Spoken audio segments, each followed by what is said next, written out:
paid my dues time after time.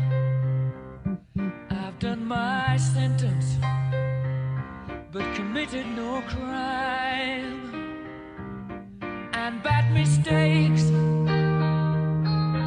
I've made a few. I've had my share of bad kicks in my face, but I've come through. I need to go on. I am Canadian. Carr sends it around. Marner waiting. Connor McDavid scores! Connor McDavid for Canada! It means the world. Obviously, you can see how happy our group is. It means a lot to us, too. This was a heck of a lot more than just a little tournament. Renner made some unbelievable saves to keep us in the game, and then obviously to get Davo that big one there, that's huge. We needed that. I just hope Canada's proud, because every player in that room is proud to be a Canadian. Did we need a win? Not only like our team, but Canada needed a win. And the players bared that on their shoulders, and they took it seriously. And this one was different. This wasn't a win for themselves. This was a win for 40-plus million people. Best on best, and still the best. And the best player in the world ends it here in the Four Nations Cup. I am Canadian. Challenge before the whole human race, and I ain't gonna lose.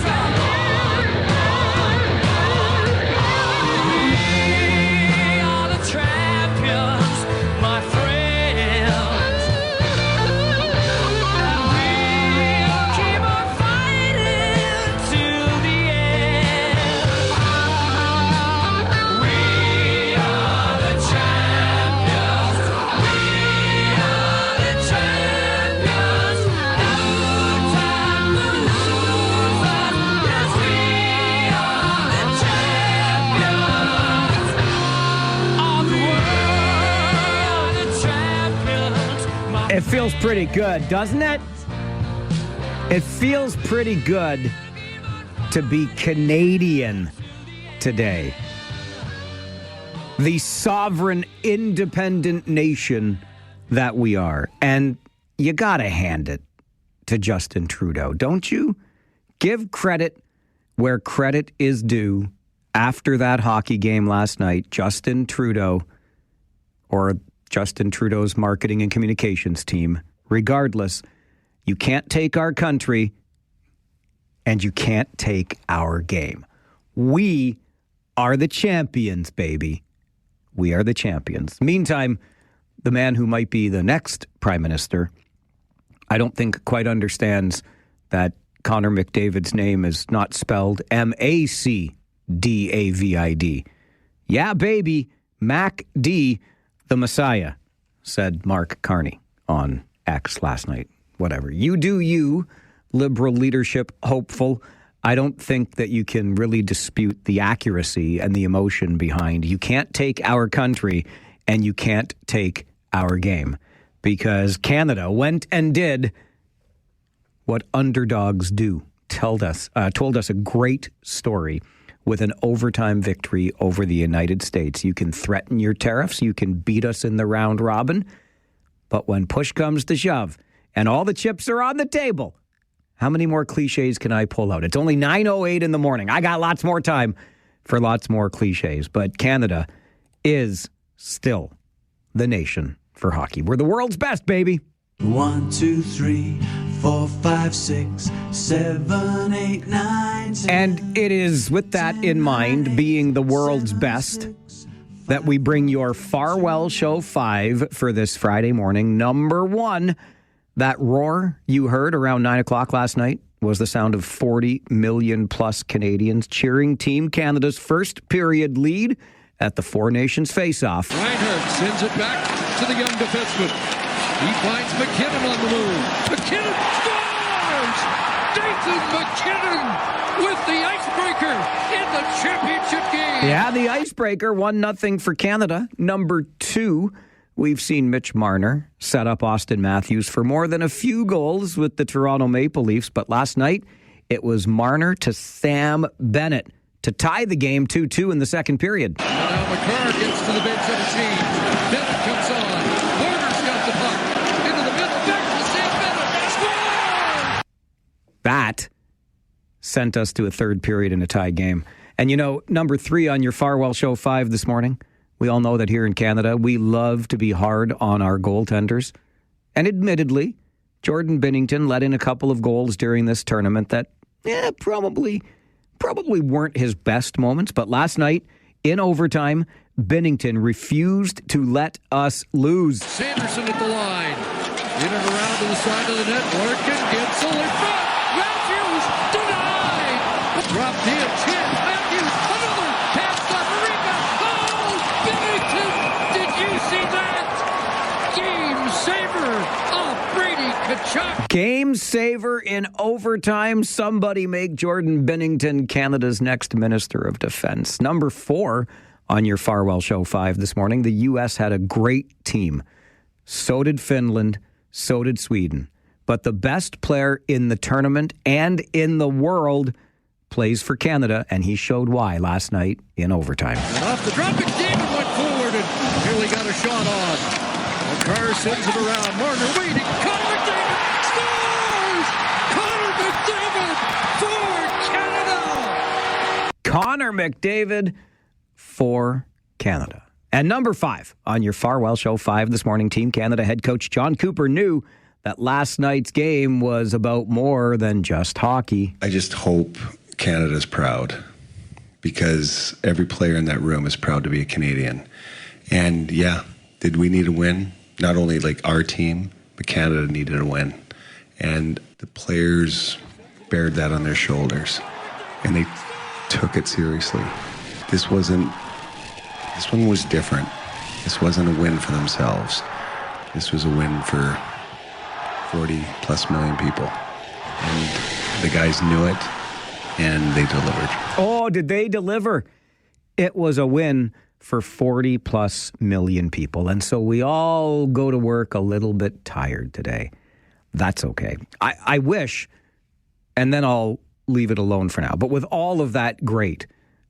I do wish that Chantal Kreviazuk had been a little less tired before the game last night. I don't know what was going on with this. Oh, Canada, terre nos sérieux.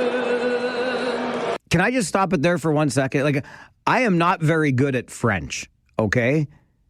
Chapeau is about the only French word I know. But last time I checked, it goes terre de nos aïeux. Along the... I don't think she's even speaking a real language. Oh, Canada, terre nos sérieux. Those aren't words. True patriot love. Gets better. That only us command. And by better, I mean worse. With glowing hearts, we see thee rise, the true north strong and free. Okay, no more Chantal Kreviazuk, please. She's born in Winnipeg. Did they not learn the national anthem in Winnipeg? Oh, my goodness gracious. That was awful. I don't care. You want to change the lyrics? Go ahead and change the lyrics. Sing the song. That was bad. It was bad. All right, that's what I got. What do you got this morning? How you feeling? Are you awake yet? It's the Mike Farwell Show. Oh, Canada, baby. 570 News Radio and Rogers TV. Tonight, I'm gonna have myself a real good time. I feel alive. And the world, I'm turning inside out. Yeah. I'm floating around in ecstasy. So don't stop me now. Oh, we have only just begun. Stop me, 'cause I'm having a good time. It is an all-request Friday here on the show as well. And this one, Queen's Don't Stop Me Now for Ron. When you call into the show today to talk about whatever it is we're talking about, or you just want to make your request Let DJ Dev, the guy on the other side of the glass, know, or drop me an email.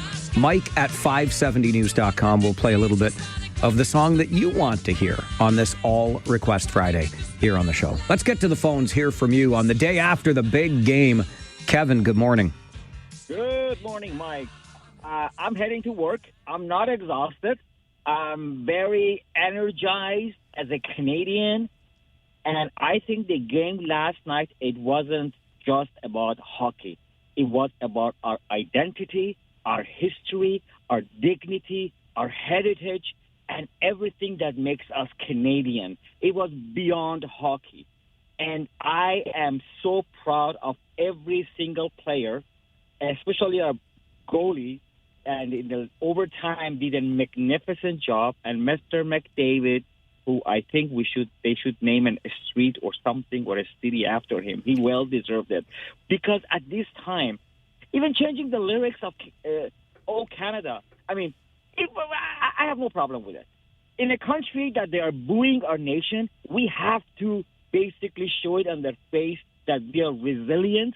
We're not just going to stand there and let you guys humiliate us and take our identity away. It was about our country, and I'm so proud from every single one of them. I have absolutely no problem with the national anthem. She changed it. At that moment, in that atmosphere, she had to do it to prove a point. All right, fair enough, Kevin. And let's give Connor McDavid the key to the country. I don't care that Chantal Kreviazuk changed the lyrics either. I care that she sang the song horribly. I can't do it. I couldn't carry a tune if it had handles, but come on with your coming on. It was awful, in my opinion. Paul, good morning. Morning. How you doing? Good, thanks. My condolences to Premier Trump, but he can take comfort in the fact that second place is the first place loser. Well done, Paul. Very well done. Second place is the first loser.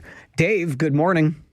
Good morning. I don't have a problem with the anthem, both anthem singers, but I'll tell you something, Mike. The anthem singer that I miss the most is not our current Maple Leaf anthem singer. It's the previous one to that one. I thought she was tremendous, and I don't know where she went to do records or whatever, but I really miss her singing both anthems. All right, Dave, appreciate that. I don't pay enough attention. I probably should. Regardless, again, I don't care that Chantal Kreviazuk changed a lyric or two along the way. I care that, in my opinion, she butchered the anthem. It's the anthem. There really is only one way to sing it, right? Which is how it's written, how it's always been sung. Change the lyric. The lyric part doesn't bother me. The fact that the song sounded awful really bothers me. However, what didn't sound awful was Connor McDavid with the game winner in overtime. And as Kevin said a moment ago, this wasn't just about hockey. This was about our identity. This was about our country. And Donald Trump can go fly a kite. It's the Mike Farwell Show. More of your calls right after this. 570 News Radio and Rogers TV.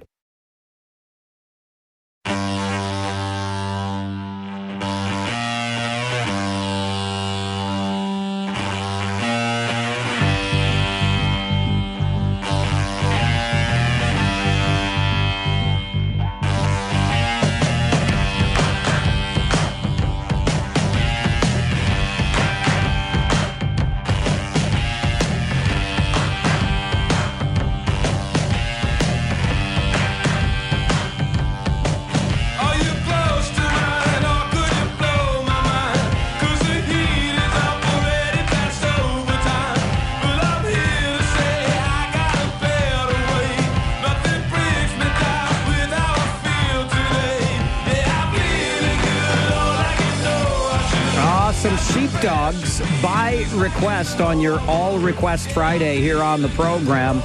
Yeah, we're feeling good as the Sheepdogs sing. That request from Jake this morning on the show. And wouldn't you know, Mayor Jake on the phone with us this morning. Good morning, Your Worship. Mike, how are you now? I'm good, and you? Oh, I'm feeling good today, my friend. Today is a celebration of our country, a celebration of the whooping that the Americans took last night. And I will say, politics aside, they played a fantastic game, but the better nation won. I'm so proud. After work, I stopped by the beer store, grabbed myself 3 Pilsners, one for each period, sat down with a Harvey's burger, and watched the game and enjoyed it. Attaboy. That's all Canadian right there, buddy. That's all Canadian, made in Canada, and I love Canada, and my son loves Canada, and he held on to that Hockey Canada puck all night.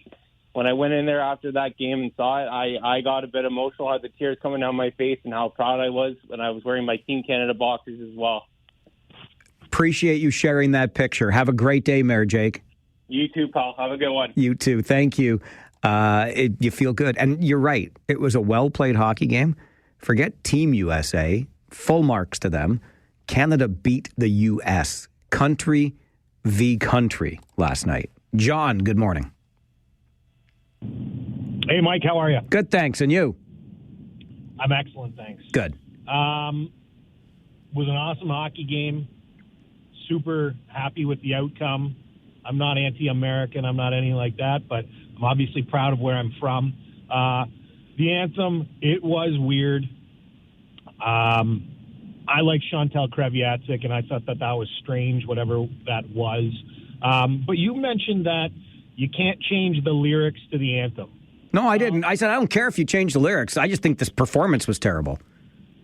Oh, I see. Yeah, I have no problem with her lyric change. The lyrics too. How can you change the lyrics to an anthem? Yeah, I mean, obviously not like every word or every verse in it, but if you want to, change up the little bit that she changed up, whatever. That only us command, big deal to me.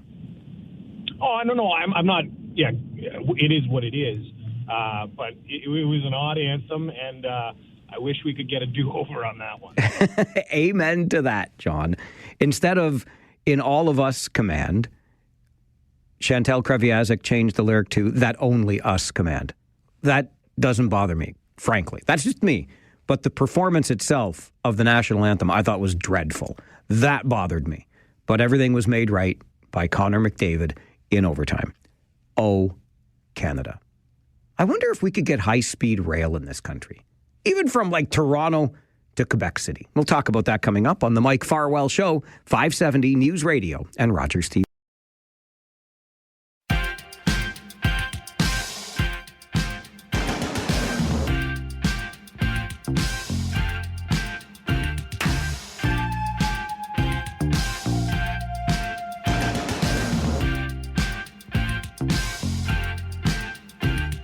Today, I am announcing the launch of Alto, the largest infrastructure project in Canadian history. A reliable, efficient, high-speed rail network will be a game changer for Canadians. That from Prime Minister Justin Trudeau a couple of days ago. And also the announcement of the $3 to $4 billion in funding to get the consulting work done before even a track is laid. Paul Langen is the founder of High Speed Rail Canada, joins the program. Good morning, Paul. Morning, Mike. How are you? I'm doing all right, thank you, my friend. How are you? Great, really. I'm glad to hear that. So if you're great, does that mean that this announcement talking about high-speed rail from Toronto to Quebec City does not feel like Groundhog Day a little bit for you? Well, there has been a lot of Groundhog Days on this particular issue. I am somewhat more motivated than in the previous times to say it's going to happen. One of the reasons is it's going to be an election issue, and it's nice to see that it's out there saying, do we want it? Is it going to happen? And certainly, part of that route they've chosen is political. And so the question could be asked. I just did an interview with the London Free Press just now. Why not Southwestern Ontario? And I think it's a pretty simple answer if you want to talk about that also. Well, I was equally curious about that because, yes, we're talking about Toronto to Quebec City. So I understand the politics there. If you want to win some votes, perhaps in the province of Quebec, get the train going there. But What about the rest of us from, say, Windsor through to Toronto, Paul? Yeah, exactly. So the Montreal to Quebec City part is a bit sketchy from a ridership potential issue. Down our way, though, Mike, and it's very simple and it's political, and why it's not happening here. We have two reasons. The one example is so clear that just happened to us when Doug Ford was elected. The Wynne government had this. It was an excellent idea. London to Toronto, connect to Pearson, up through our way, high-speed rail. Great idea. Politicians, we voted in, I didn't vote in, Doug Ford, who killed the project. All these rural ridings and these other ridings that voted Conservative said, let's keep the way it's been, how abysmal it is, where you can't even go between Kitchener and London in any kind of convenient fashion, and the tracks are awful. And we all know how 1930 it is there. So it's political, and so what's happening right now federally. So provincially, we know what we did last time. We shot ourselves in the foot, and then federally, we do the same thing. It's not an issue. Nobody here cares that from London west we don't connect. We don't connect by transit. It's just ridiculous, right? So I know I rambled a bit there, Mike, but it's that simple. Blame ourselves. We elect the politicians that don't do a thing. So I know we could joke and have a little laugh at the beginning, Paul, about it does or does not feel like Groundhog Day, because there have been so many conversations about this, ideas floated, etc. What makes an effective high-speed rail connection for Canada important? What builds that business case? Oh, I mean, the business case has always been there between Toronto and Montreal, and you could make a very good business case. Well, they did between London and Toronto too. The way that it improves the quality of life for people from A to B, not just it's affordable for everybody. I was lucky enough 2 years ago now to go to Spain and see people moving from A to B on high-speed trains, on major lines, on regional lines, and families were on it too. In fact, Mike, there was 3 private operators on the state-owned rail line. And you could pick between, that one's $30 or that one's $20. It was unbelievable. So your quality of life just improves so much between, right now, or you follow behind the freight train, or please help me, Lord, this ridiculous idea to build $100 billion tunnel under the 401 when the idea that you can reduce gridlock by adding a lane is just so ridiculous. So you mentioned, Paul, that you're pleased with this. Maybe it doesn't feel like Groundhog Day because it's going to be an election issue. It's not lost on anyone. Yeah. I don't think that, of course, Justin Trudeau is making this announcement, and he is the very definition of a lame duck prime minister. Somebody else will be the Liberal leader, the prime minister for a moment, and then we're going to be into an election. Are you optimistic that this can stay, if you'll forgive the expression, on the rails, and we can actually have a conversation to get something like this done? Well, it's a good point, because one of the previous federal things that didn't work is Chrétien wanted it. He stepped down. Martin, same party, got in, and he killed it. So, but in this case, Carney, who's the one, well, more than just him, of the Liberal hopefuls, are supportive. So if the Liberals got in, it would happen. Now, with Poilievre, it's just going to be political. Does the seats in Quebec mean enough for him to support it or not? So it's going to be that. Like, they do have a policy convention, and the Conservatives have supported just recently high-speed rail. But, of course, that's not reality. Your leader can say and do what he wants. So it'll be interesting to see, is there enough seats on the line in Quebec that he's going to support it? That's what it's about, and that's why Doug Ford just doubled the transit from Brampton to Mississauga and said no to us for any kind of transit in Cambridge, because there's a lot of seats in Mississauga and Brampton. So interesting. And the political football continues to be tossed. Exactly. 100%, Mike. Paul, always enjoy our chats. Thanks very much for making time for the show. No problem. You have a great day. You too. Bye-bye. Bye-bye. Paul Langen is the founder of High Speed Rail Canada. He's based in Cambridge. Full disclosure, Paul and I, decades ago, that's how far this goes back. We're part of a little tour, if you will, of seminars from London through to the GTA and even beyond into Eastern Ontario, talking about high-speed rail. There were federal ministers of transportation and infrastructure involved in this little traveling roadshow, if you will, talking about high-speed rail. That was decades ago. And here we are today with yet another, because there have been stutter steps since then, right? Oh, yeah, we're going to do it. Oh, no, we're not going to do it. Oh, yeah, we're going to do it. Oh, no, we're not going to do it. And now here we are again with an almost $4 billion commitment just to move forward with the studies, the consultations with the affected communities, et cetera, et cetera. That's a lot of money to commit without laying down a single piece of track. But let's talk about the big picture here. Surely we agree that Canada is embarrassingly far behind on rail transportation, right? What do you think of the idea? Should we, this time, mean it when we say we're building a high-speed rail link from Toronto to Quebec City? Should we even go further? Hello, Windsor, through London, through Waterloo region, into the GTA and beyond? Maybe this doesn't even go far enough. Always love to hear your thoughts on the Mike Farwell Show. This is 570 News Radio and Rogers TV.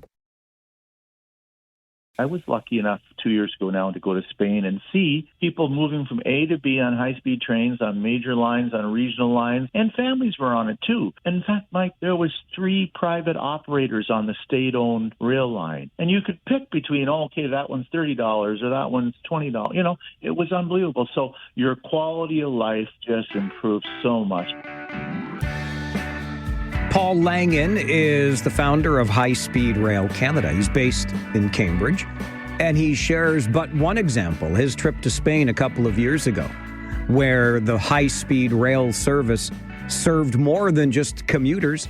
Families took advantage as well. You could choose from 3 private operators on the national tracks, if you will. Look, I said before the break, I'll say again, it's embarrassing, especially in a country that was united by rail.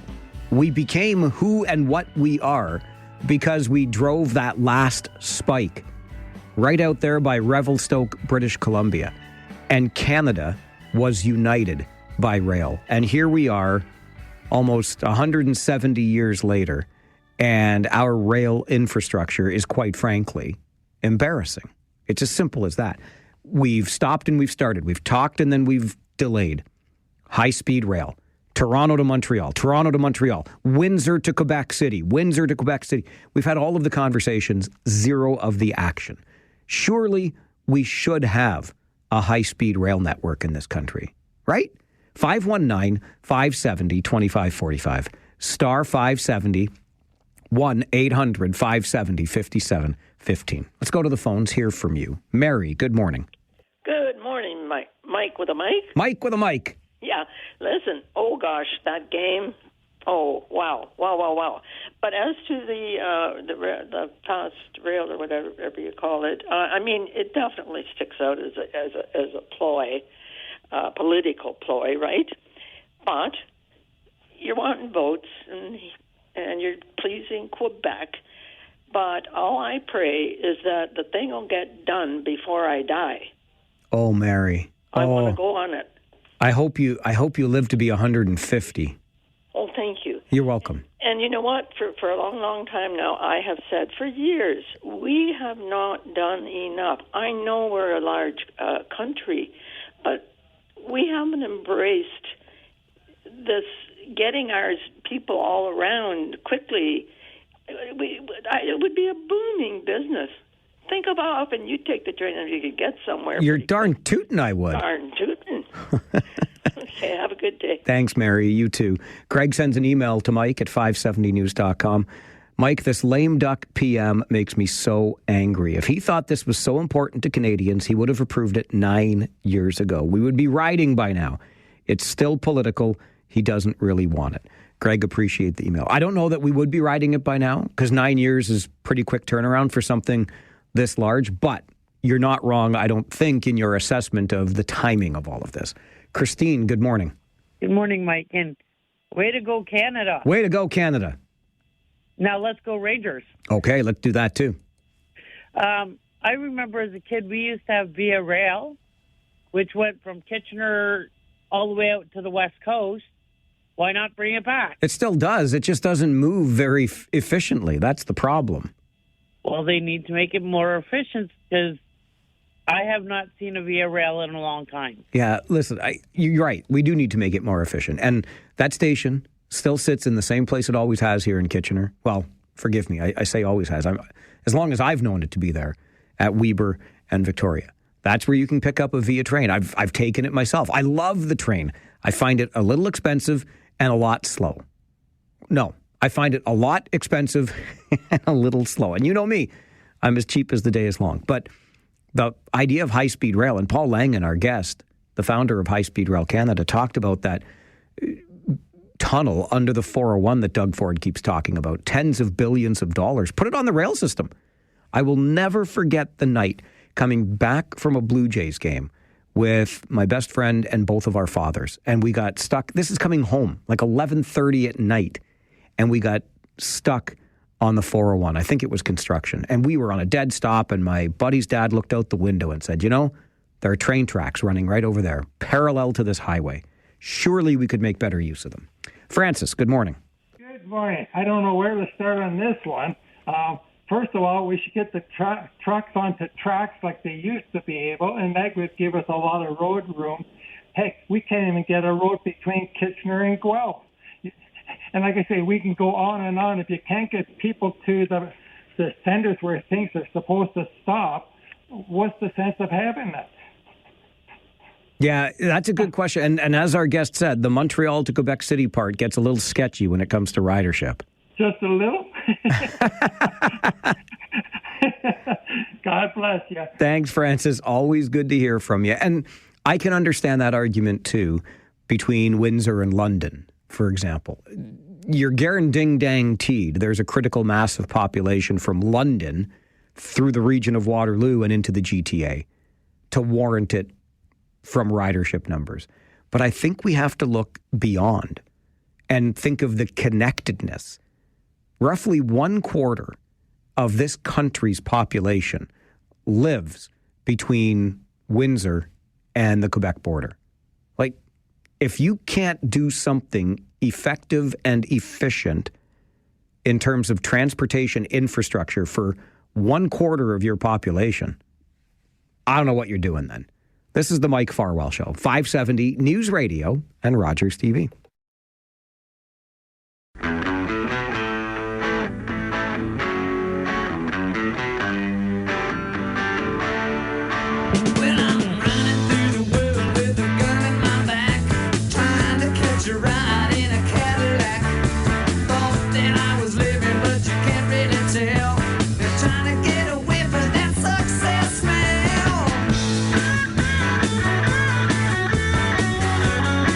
Every Friday on this show is an all-request Friday, and you can almost take it to the bank every Friday.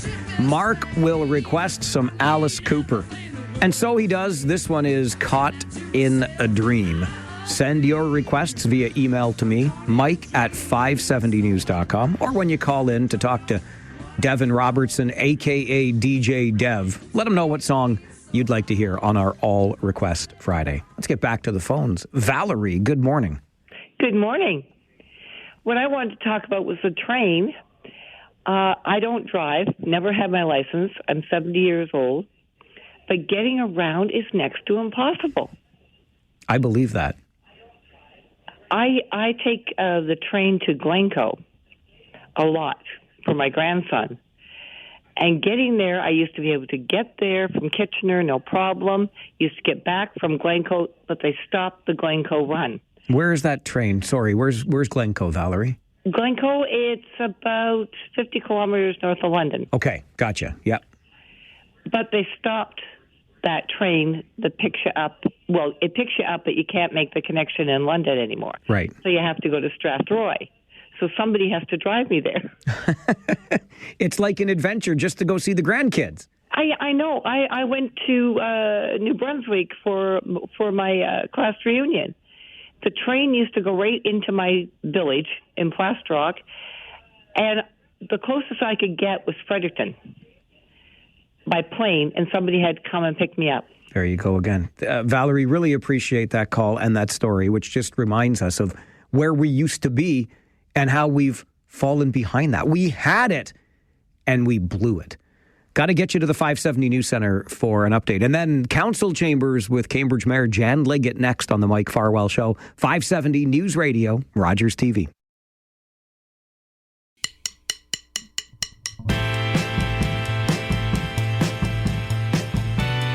Well, Friday mornings at 10, something you asked us to do, and so we oblige in that regard. To take a closer look at what is going on in and around the region with one of the people we have elected to a role, and we get to look closer at Cambridge today.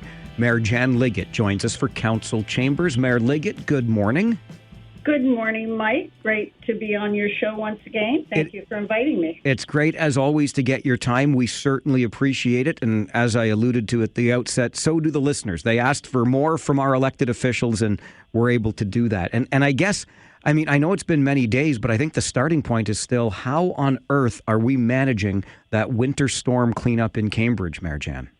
Well, can I just start by saying that no matter who you email, no matter who you call, no member of council can make the snow disappear, and no member of council can have a particular street cleared, even though you want them to do that. So, and we all ask the community's patience and understanding, because we're still digging out from the snow, and we're facing the same challenges as any other municipality around us. So, to send us emails saying, well, this municipality's doing that, and my brother says his street's clean, why isn't mine?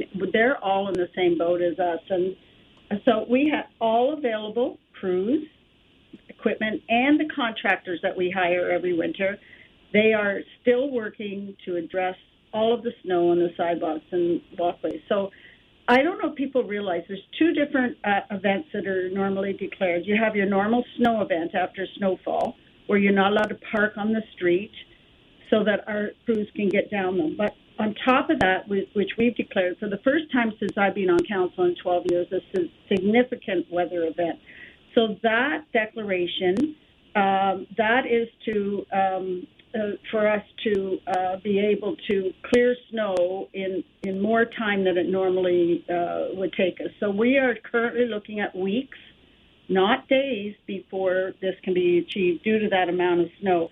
And I'm disappointed in the region, because they don't clear the snow, even on regional roads. That's our job to do. We have that contract to do that. So when they say they're declaring it, or recently they said they were lifting it, I don't know why they'd make that declaration, because we still have it in effect. So there is a message being given to the community that it's okay to park on the roads because this is being lifted, but it's not okay. We still need to be able to do the job that we need to do, and we don't see an end in sight right now. I know people don't want to hear that, but that's exactly the way it is. Our crews are working night and day, overtime hours. Our budgets are all shot right across the province. So that and that's a good segue into budget and reserve funds, because this is exactly what they're for, is to pay for all of this unexpected weather events that we have, whether it's by flood or snow, whatever. So we're coping, but barely coping. It's going to take a long time before we are able to come out from underneath this. And I think a good reminder to folks to be patient, as you've pointed out, that crews are working their absolute hardest to get this done. And it was just such an incredible amount of snow in such a short period of time. Yes.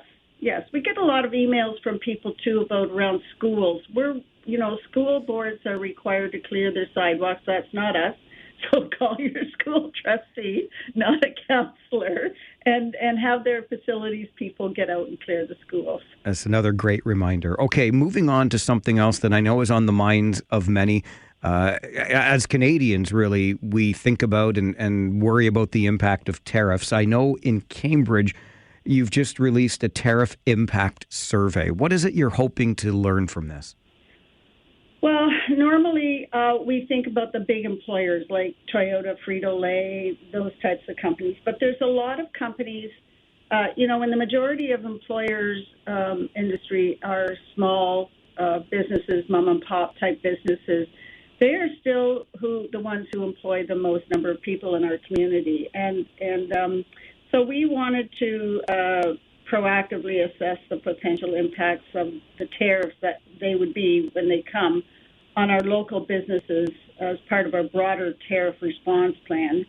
So in order to support our efforts, we launched the survey so that we aren't know all and be all. We need to better understand how any potential tariffs may affect our local businesses across the various sectors, whether they be manufacturing, logistics, construction, food and beverage. I mean, there's a big one. Even tourism and those small businesses. So the survey will identify, hopefully for us, key concerns such as, let's say, their increased costs, their supply chain disruptions, reduced sales, job impacts, and shifts in export or sourcing strategy. So I strongly encourage businesses to participate. This isn't for the average person on the street who isn't managing a business. This is for businesses. We want them to participate as their input that will help us better understand the challenges ahead. And it may validate our assumptions about the local economic impacts. So, and also our any advocacy efforts that we may do. And I have a couple of personal opinions on that. There's our prime minister's going, our premiers are going, different groups like chambers are going. And I think about if it was me and people were constantly coming and knocking on my door and saying, I want to meet with you, I want to talk with you, we're really terrified of what your government is going to do. I don't know I could handle all that on top of all my day-to-day work. So I want to make sure that whatever efforts I put into it, I'm not having people just shut their eyes and close off their ears to me knocking on their door, because it's going to work in the opposite way. So I currently sit on a provincial committee looking at tariffs and for a mayor's committee, and we're talking about potentially doing trips, but I'm not going to go and take my taxpayers' dollars when we have so little of them for this type of thing and waste them on somebody whose ears are closed off. I met with Toyota the other day, yesterday I think it was. And I'm meeting with other mayors. We have a big meeting here today. We're hosting one in Cambridge of all of the mayors in the regions and our CIO to talk about what steps we can take together to protect any of the businesses here in our community, in our region, because as you know, people who work in Cambridge may live in North Dumfries or may live in Waterloo and vice versa. So we're all connected, at the hip for this. But, Toyota's, it's really refreshing. Their orders are still high. They're still coming in the door at the rate they were before all of this mess started. They can't keep up with it. Everybody's waiting months on end for a vehicle, and they have no intention of shutting down anything or laying off. They're doing quite well. So everything is hypothetical, right, at this point in time, because we don't know. There's been no tariffs put on things. So this is it's called terrorism for a reason. We're all sitting here in terror and fear of what could happen when it may not ever happen. It's good to know that these conversations are happening in the event that the tariffs, as threatened, do come to pass. And that's excellent information for people to understand here this morning as Cambridge Mayor Jan Liggett joins us on Council Chambers. A quick break. We're back with more as we continue the Mike Farwell Show this morning, 570 News Radio and Rogers TV.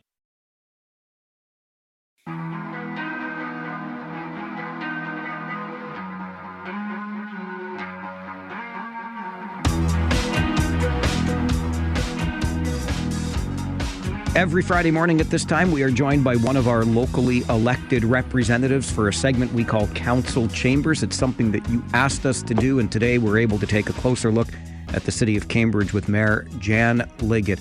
Mayor Liggett, we were talking just before the break about tariffs, and that's got that sort of international flair to it and the national approach. But provincially, we're in the midst of an election right now.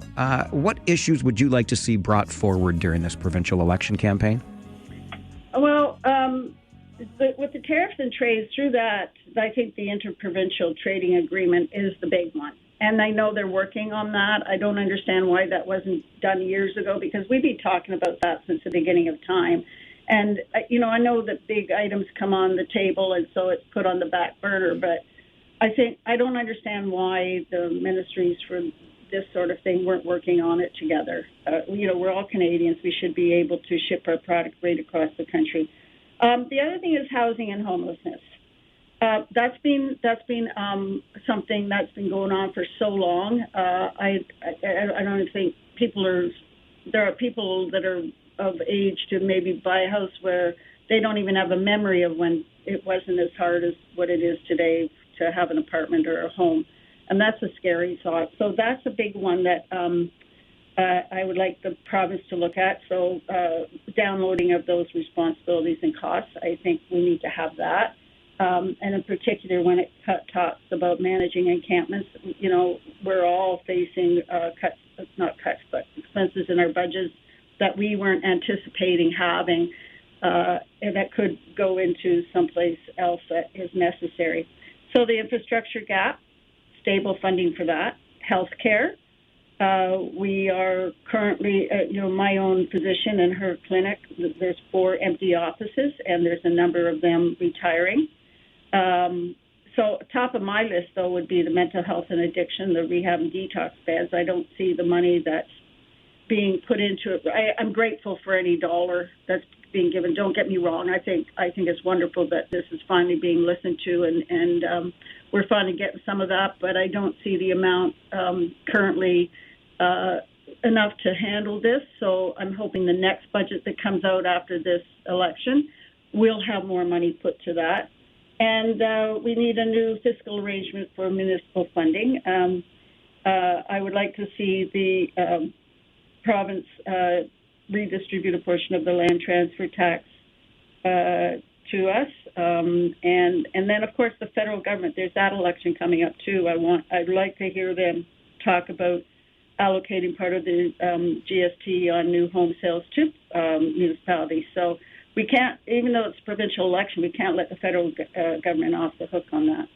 It's certainly necessary that we see some sort of new fiscal arrangement for cities. I don't think anybody will dispute that. You mentioned, Mayor Jan, housing, homelessness, management of encampments, and that's connected, I think, in some way to the upcoming See Me, Hear Me summit that's going to be happening at the Islamic Center in Cambridge the end of April. You and I had a chance to talk about it a little more than a week ago, and I know there have been some voices that have been raised in opposition in the city of Cambridge, including an online petition that's been started asking that the keynote speaker, Michael Schellenberger, not be allowed to participate in this event in Cambridge. What do you make of what you're hearing by way of opposition to the See Me, Hear Me summit?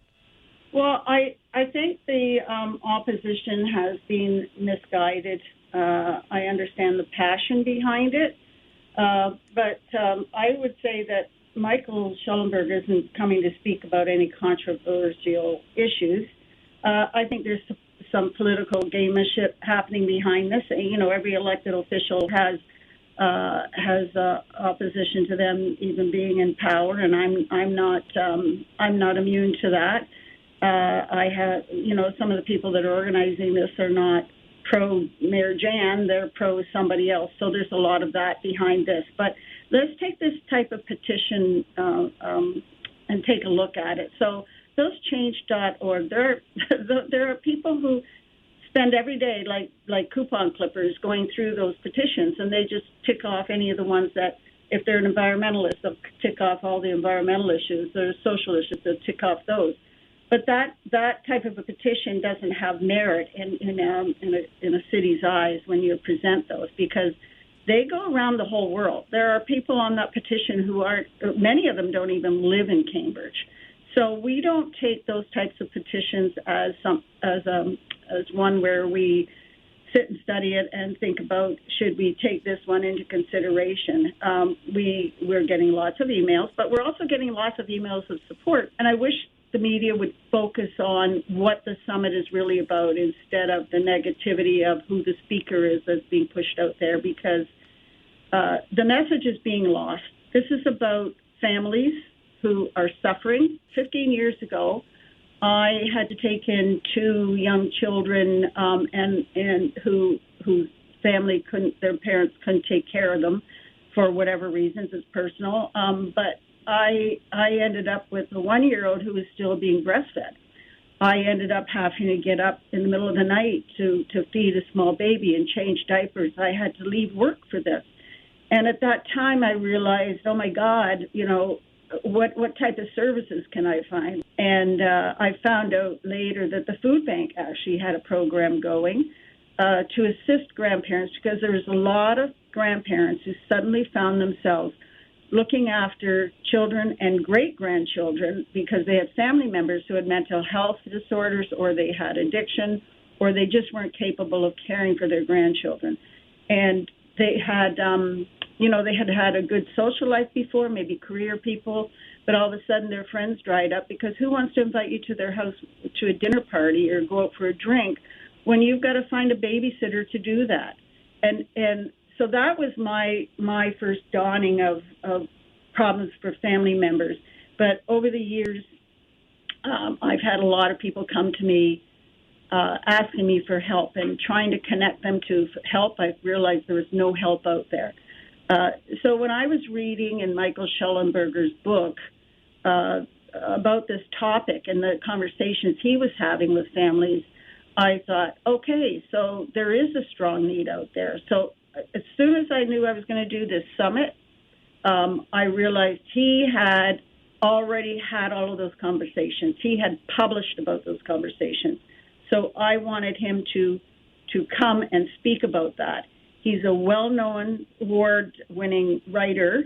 He is a journalist, so he's done his proper research. A lot of journalists aren't even journalists today. I know it's a thing to do with the corporation who hires them, and there's not enough money to have people do proper journalism. I guess I'm disappointed in journalism, and I appreciate shows like yours because you draw out the background of things. So thank you for that. Always happy to do that, and that's what shows like this are for, and I'm glad we're still able to do it because we have time to go into more of the details.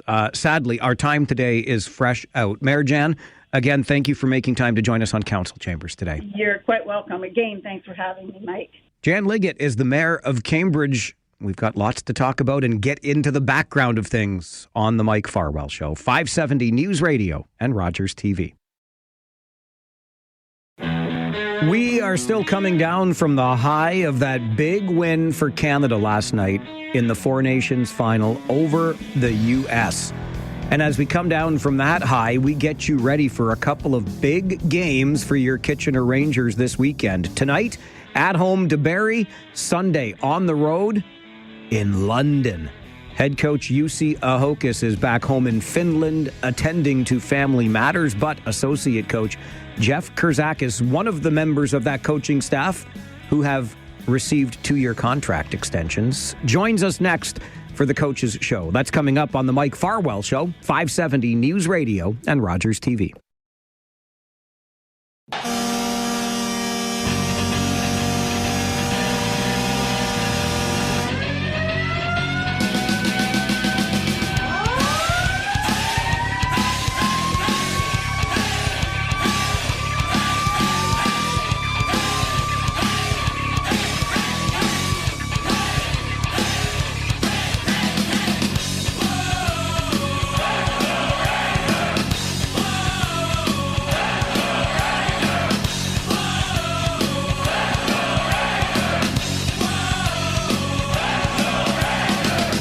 Your Kitchener Rangers finished on Monday a run of 9 out of 11 games on the road. The good thing about that is 8 of the final 12 games will be played at home at the Kitchener Memorial Auditorium, beginning tonight versus the Barrie Colts. And as we do every Friday morning at this time, We have the Coaches Show, and this morning it's Associate Coach Jeff Kurzakis joining us for the Coaches Show. Morning, Jeff. Hey, Mike, how you doing? I'm all right, thank you. How about yourself? Well, not too bad. Glad to hear. Morning skate. Morning skate, and now that you've got that under your feet, better yours than mine. I want to talk a little bit first, if we could, about that contract extension. The entire staff, yourself included, get that 2-year extension. What is it about working with this group, Jeff, that makes it a place that you want to continue working? It's a really positive environment. Personally and professionally, the relationships are great and the culture is great. And that starts at the top with Joe Birch and then through Macker and UC all the way down. It's a great working environment, and we have the same culture in our dressing room. So it's a no-brainer to come back for 2 more years with an organization that has it's obviously steeped in history and is as professional as it gets in major junior hockey. I certainly don't want to break any codes or put anything into the universe that shouldn't be in it, but there's been a lot of talk about what the Rangers and the city of Kitchener would like to do in 2027 by way of perhaps hosting the Memorial Cup. Is there also a sense, Jeff, with this group that we're on the beginning stages here of building something pretty special with this hockey club? Yeah, that's the hope, that we can be a contender and a good hockey club every year. I think we're positioning ourselves in terms of players in our system and on our team, as well as moving forward with kind of adding some draft capital, through some summer trades, where we're in a position to be hopefully a strong club for the next little while.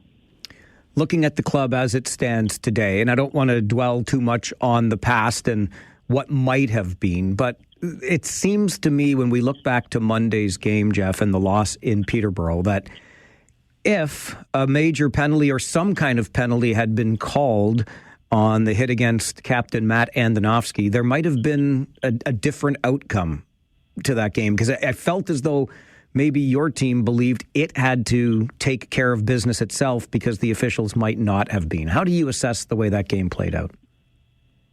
Yeah, at the end of the day, those things are going to happen in hockey games. We weren't happy with the hit, no question. And, we felt it wasn't handled properly, on the ice. But at the end of the day, those things are going to happen. We can't control calls that are made or not made. So we got to find ways to continue to stay with it and win hockey games. So it was unfortunate for us the way things panned out, but we did get into some penalty trouble, which we have to be cognizant of. And any team in this league can beat you on any given day. On the other side of that coin, even though you ran into penalty trouble, your power play was really clicking, especially early. How gratifying was that for you to see the power play connect for a couple of nice goals and quick ones at that? Yeah, it's good. It's I'm probably harder on them than most, but that's what they're supposed to do. So at the end of the day, good power plays run at 25+%, and that's kind of it should be the goal. You don't want a power play to remove momentum from your team's game. So if we're generating chances, you're not always going to score. A 75% failure rate is still really good on the power play, but you don't want to give the other team momentum through the penalty kill. You want to generate chances and put them on their heels. Barrie Colts come to town tonight, Jeff, one of the beasts in the East, a team that probably thinks it's got a chance to make a pretty deep run in the playoffs. What do you have to do to be ready for a team like that? Yeah, I think they're loaded. They got a lot of weapons. At the end of the day, I think there's teams on our side that do as well. For us, nothing changes. We have to play our game. When we get after teams and we're tight in our defending, I think we can be successful any night against any team. This weekend, with head coach UC Ahokas being away, it's a different bench. Brad Flynn suspended, so I guess Mike McKenzie, Brandon Murley join you behind that bench for the weekend. How much does that change the dynamic, if at all? I mean, maybe a little bit. I had to drag Macker kicking and screaming, so but he agreed, and Merles will be great support as well. So I think, I said this when we went to Windsor and played earlier without UC. The foundations of this hockey club and the way our guys work and all that stuff, I think you see what kind of coach UC is, even when he's away, because our guys continue to play with those same character traits. And, I expect the same this weekend. Different guy running the D, and, it is what it is. I think, for our guys, if they go out and play the way we want them to with our structure and details, I think we'll be just fine. Always look forward to a Friday night at the rink, and it's good to be back home. We'll see you at the Memorial Auditorium later today, Jeff. Thanks for this. No question. Thanks, Mike. Jeff Kurzakis, associate coach with the Kitchener Rangers, joining us for the Coaches Show today. Yes, you heard correctly, and you probably heard the news from the team earlier this week. UC Ahokas has returned home to Finland to tend to some family matters. Jeff Kurzakis will be behind the bench. Brad Flynn, the other assistant coach, has been suspended for a couple of games because he got himself into trouble with something said to an official in that game on Monday, which had the elements of Gong Show at times versus Peterborough in that Rangers loss to end the road trip. So Mike McKenzie and Brandon Murley will join Jeff Kurzakis behind the Rangers bench tonight versus Barrie, Sunday versus London in London. What a weekend we have ahead for the Kitchener Rangers and junior hockey. Immediately ahead on our show, right after this timeout, Paul Fixter, our color commentator on Rangers broadcasts, and the other coach joins us for the Other Coaches Show. This is the Mike Farwell Show on 570 News Radio and Rogers TV.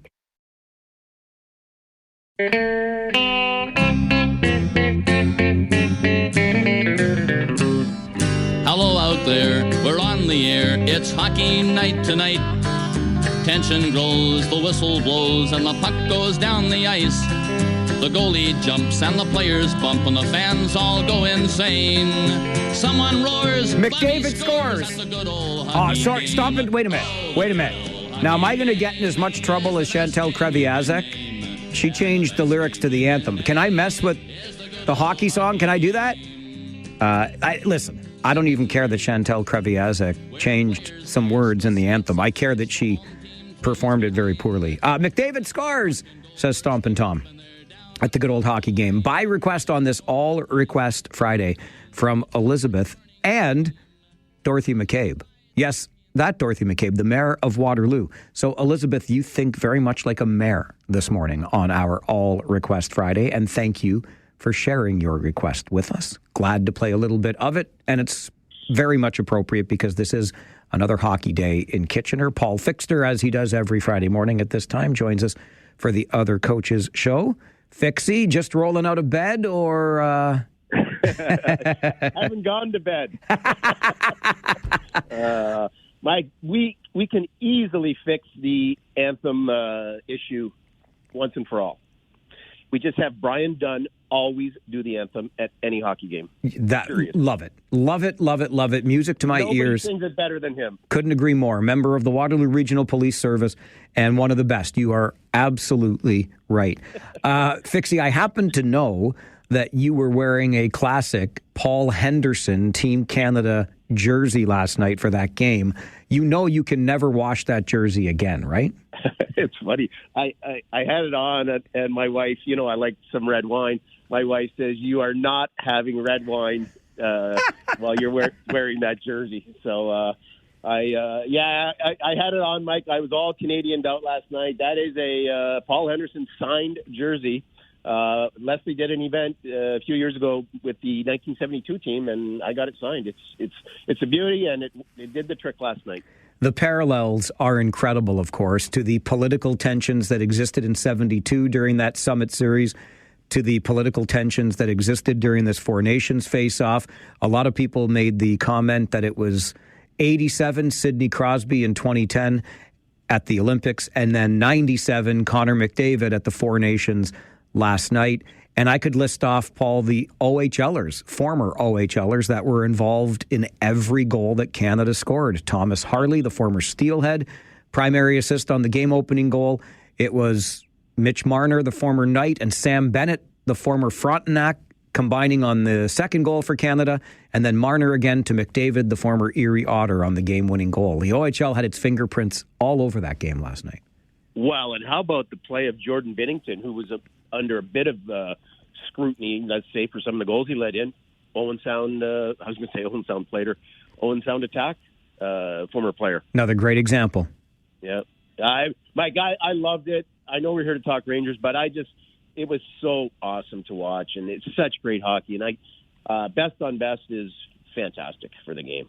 Couldn't agree more. And yes, we are here to talk Rangers, but we would be remiss if we didn't talk about the biggest story of the day, which also just happens to be a hockey story. And we're all so excited still about what happened last night. So let's move on to the Kitchener Rangers, Paul, and welcome home. How about the Barrie Colts and London Knights this weekend for the hockey club? Interesting, tough weekend, no question about it, especially since the Rangers are reeling a little bit. They're 5-4 in their last 10, 5-4-1 in their last 10, and, tough loss the other day in Peterborough, 1-3 in the last 4. But, Mike, we're facing a Barrie team tonight that surprisingly has lost 4 in a row, 3 of those at home, and lost last night 5-1 to Owen Sound. So they seem to be going in the wrong direction at the wrong time of year. I know they're still sitting second in the Eastern Conference, and they're loaded up, as Coach Kursakis just said. But boy, they seem to be reeling, and things aren't going as planned right now. It's funny because I seem to recall the last time we faced the Barrie Colts, it was exactly the same thing, and the Kitchener Rangers got the better of them up there at Sadlin Arena. So you take that. Barrie will want to avenge their loss on home ice. You take the loss last night to Owen Sound, and we're going to see a pretty ornery Colts club coming into Kitchener tonight. I would think so. I would think you'd see a club that's going to play with a bit of desperation to get things figured out. You're right. Kitchener beat them, I believe it was 4-1 when we beat them up there, and pretty soundly. And they didn't look good that night. I didn't think for a team that is supposed to be one of the East, best in the East. I didn't think they looked very good. I thought Kitchener was very, very effective that night. It's interesting, though. They're still sitting in second place, so they've won enough games to hold down that spot and first in their division. You have lots of experience behind benches, and as we just talked about with Jeff Kursakis, it's going to be a different crew. UC Ahokas is away. Brad Flynn is suspended. Jeff Kursakis is essentially the glue that holds the coaching staff together, and General Manager Mike McKenzie and strength and conditioning coach Brandon Murley join Kursakis behind the bench for this big weekend. Does that change? I mean, when you've gone through this, are the pieces interchangeable behind the bench? I think Jeff made a really good point in that the foundation has been set by by Kursakis, by UC, sorry. And Mike, I've always said I don't want to, diminish what coaches do, but when you have a good foundation set, really, the coach doesn't need to be there. The players know what to do. They know how to make the changes. There isn't a whole lot. I mean, you make in-game adjustments, but the players know what to do, and I think they're in a good spot. Merles has been on the bench before. Brandon Murley's been on the bench before. Mike McKenzie ran that bench for a number of years, so they're good. They know what to do. I think the biggest adjustment is, Brad Flynn may call out the defense a certain way, and now Mike McKenzie's going to do it or Brandon Murley's going to do it, and so they're, they could be susceptible to too many men on the ice, those sorts of things. But other than that, the team knows how to play, and the team will play hard, no question about it. They always do. You mentioned, Paul, kind of the state that the Rangers are in as they come home from this Eastern road trip, and you could look at it glass half full and say points in 6 of their last 10 games, or you could look at it glass half empty and say losers of 3 of their past 4. What do you make of what the Rangers need to do to maybe start trending in the right direction again tonight?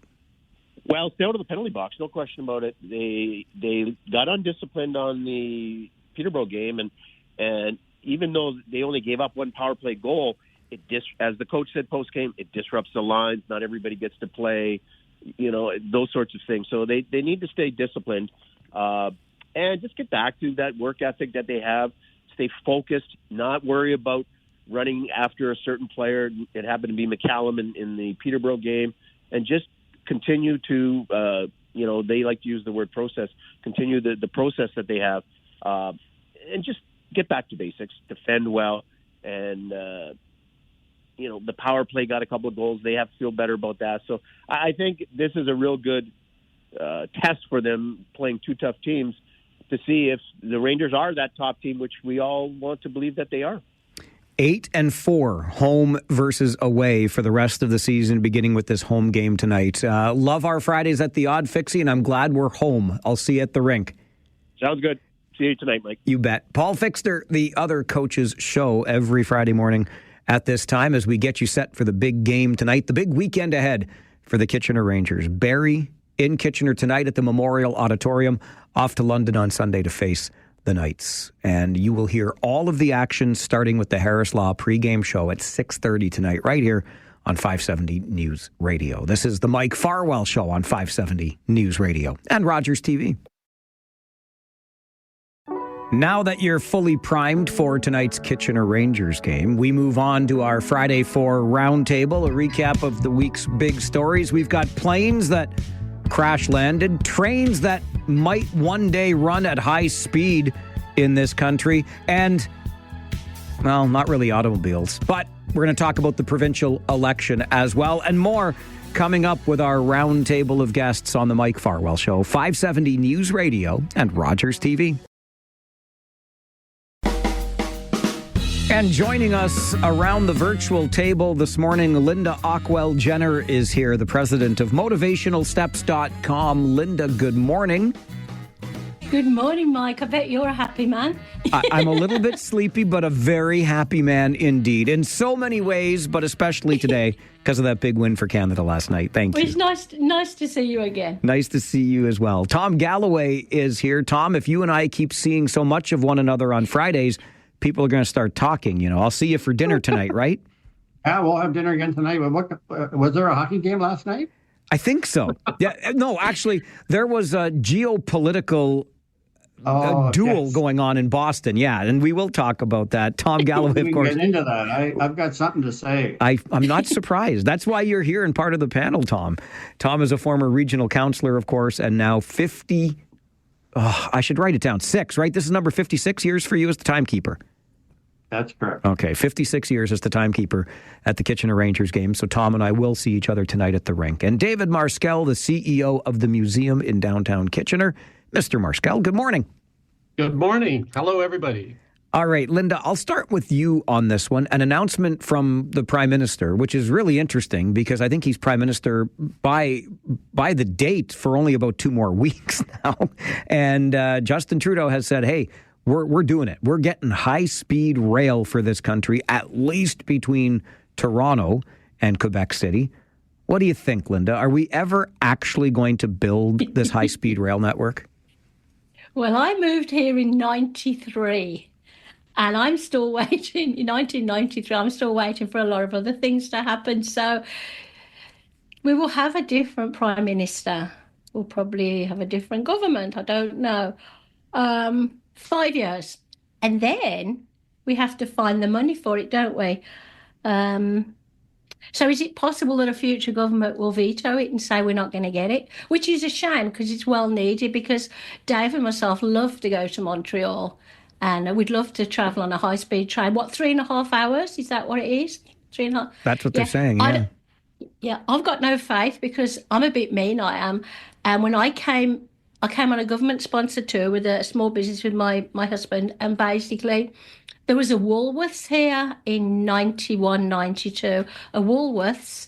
There wasn't many shops or restaurants. And to be honest, Kitchener itself hasn't changed much. So whether Toronto and Kitchener, the surrounding areas will get with it and eventually realise we've got to get with the future. I don't think it's going to happen. So that's just my point of view. It's a bit depressing. I think that there is an argument to be made that why should this rail network, if it is ever built, just go from Toronto to Quebec City? What about those of us here in the region? What about folks further west, London, Windsor, etc.?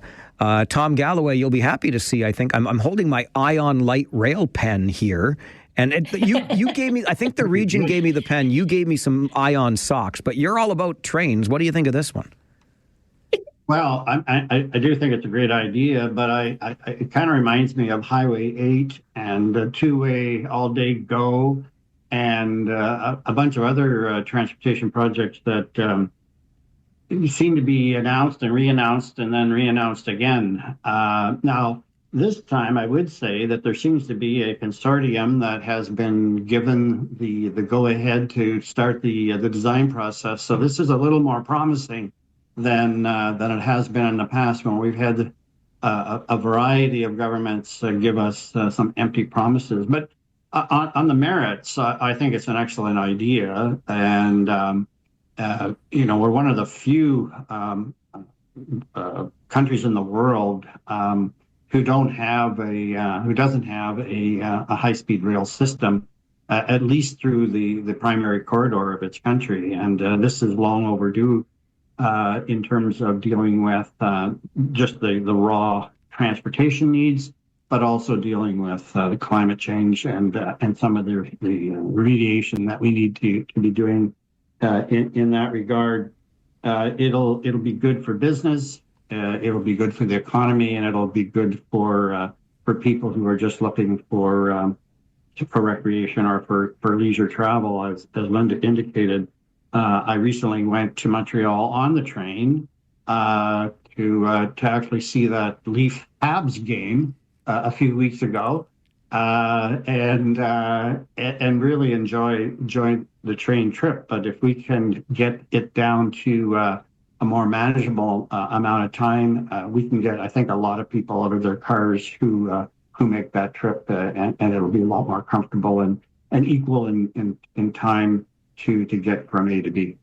I think the comparisons in this case are really fair, Tom, when you talk about Canada versus other modern nations that have much better rail than we do. And frankly, as a Canadian, I find it a little embarrassing that a country united by rail can't get an effective high-speed network in place and never has been able to. David Marskell, your thoughts?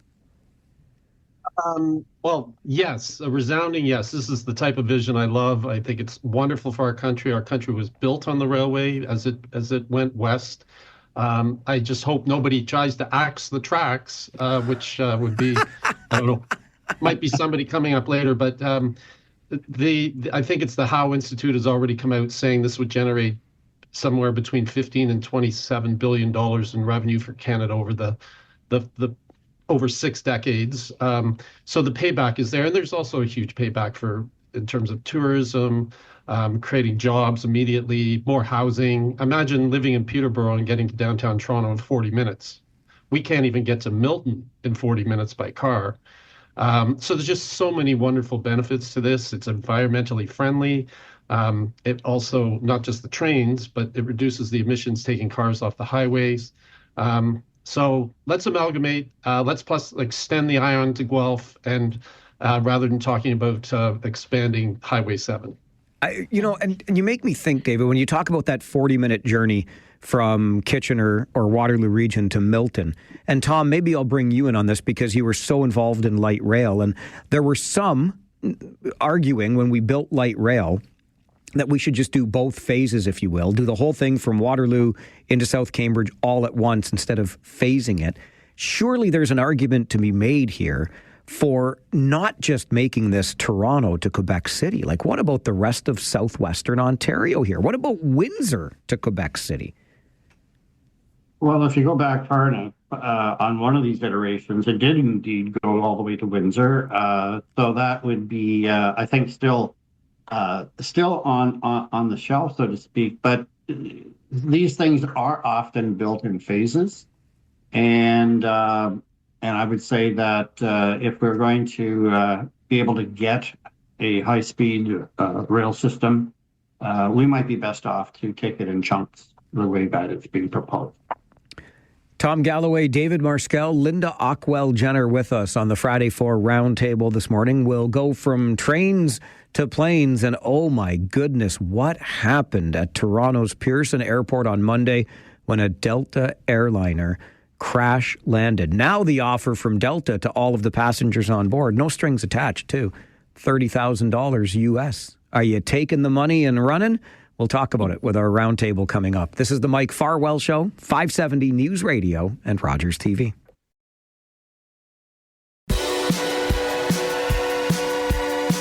With us on the Friday 4 Roundtable this morning, Tom Galloway, David Marskell, and Linda Ockwell-Jenner.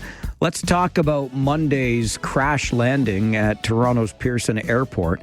90 or so people aboard a Delta Airlines flight. Fortunately, and I might even go so far as to say miraculously, no fatalities, a couple of more serious injuries. However, all survived, and now Delta has come forward and said to each of those passengers aboard the plane that crash landed, hey, we've got a $30,000 US, no strings attached offer for you. For what exactly? I'm not sure. Perhaps to prevent future litigation. But Tom, I'll start with you. You going to take the money and run, or how would you respond to this gesture by Delta? Oh, absolutely. Take the money because it's no strings attached. You don't have to sign an agreement that you would no longer pursue any other actions if, in fact, you felt they were necessary. I think it's U.S. dollars as well, so it's more like $40,000 or maybe even a little bit more than that in Canadian dollars.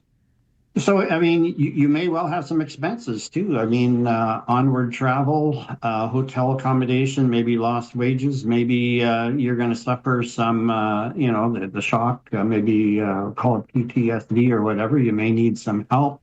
With medical or mental health support, and from Delta's point of view, it's a great PR move to be proactive and to appear to be compassionate. It will not mitigate their responsibility to whatever extent they have responsibility for the crash, and this money is not subject to being deducted from a future lawsuit if in fact you become party to one and if in fact that was successful.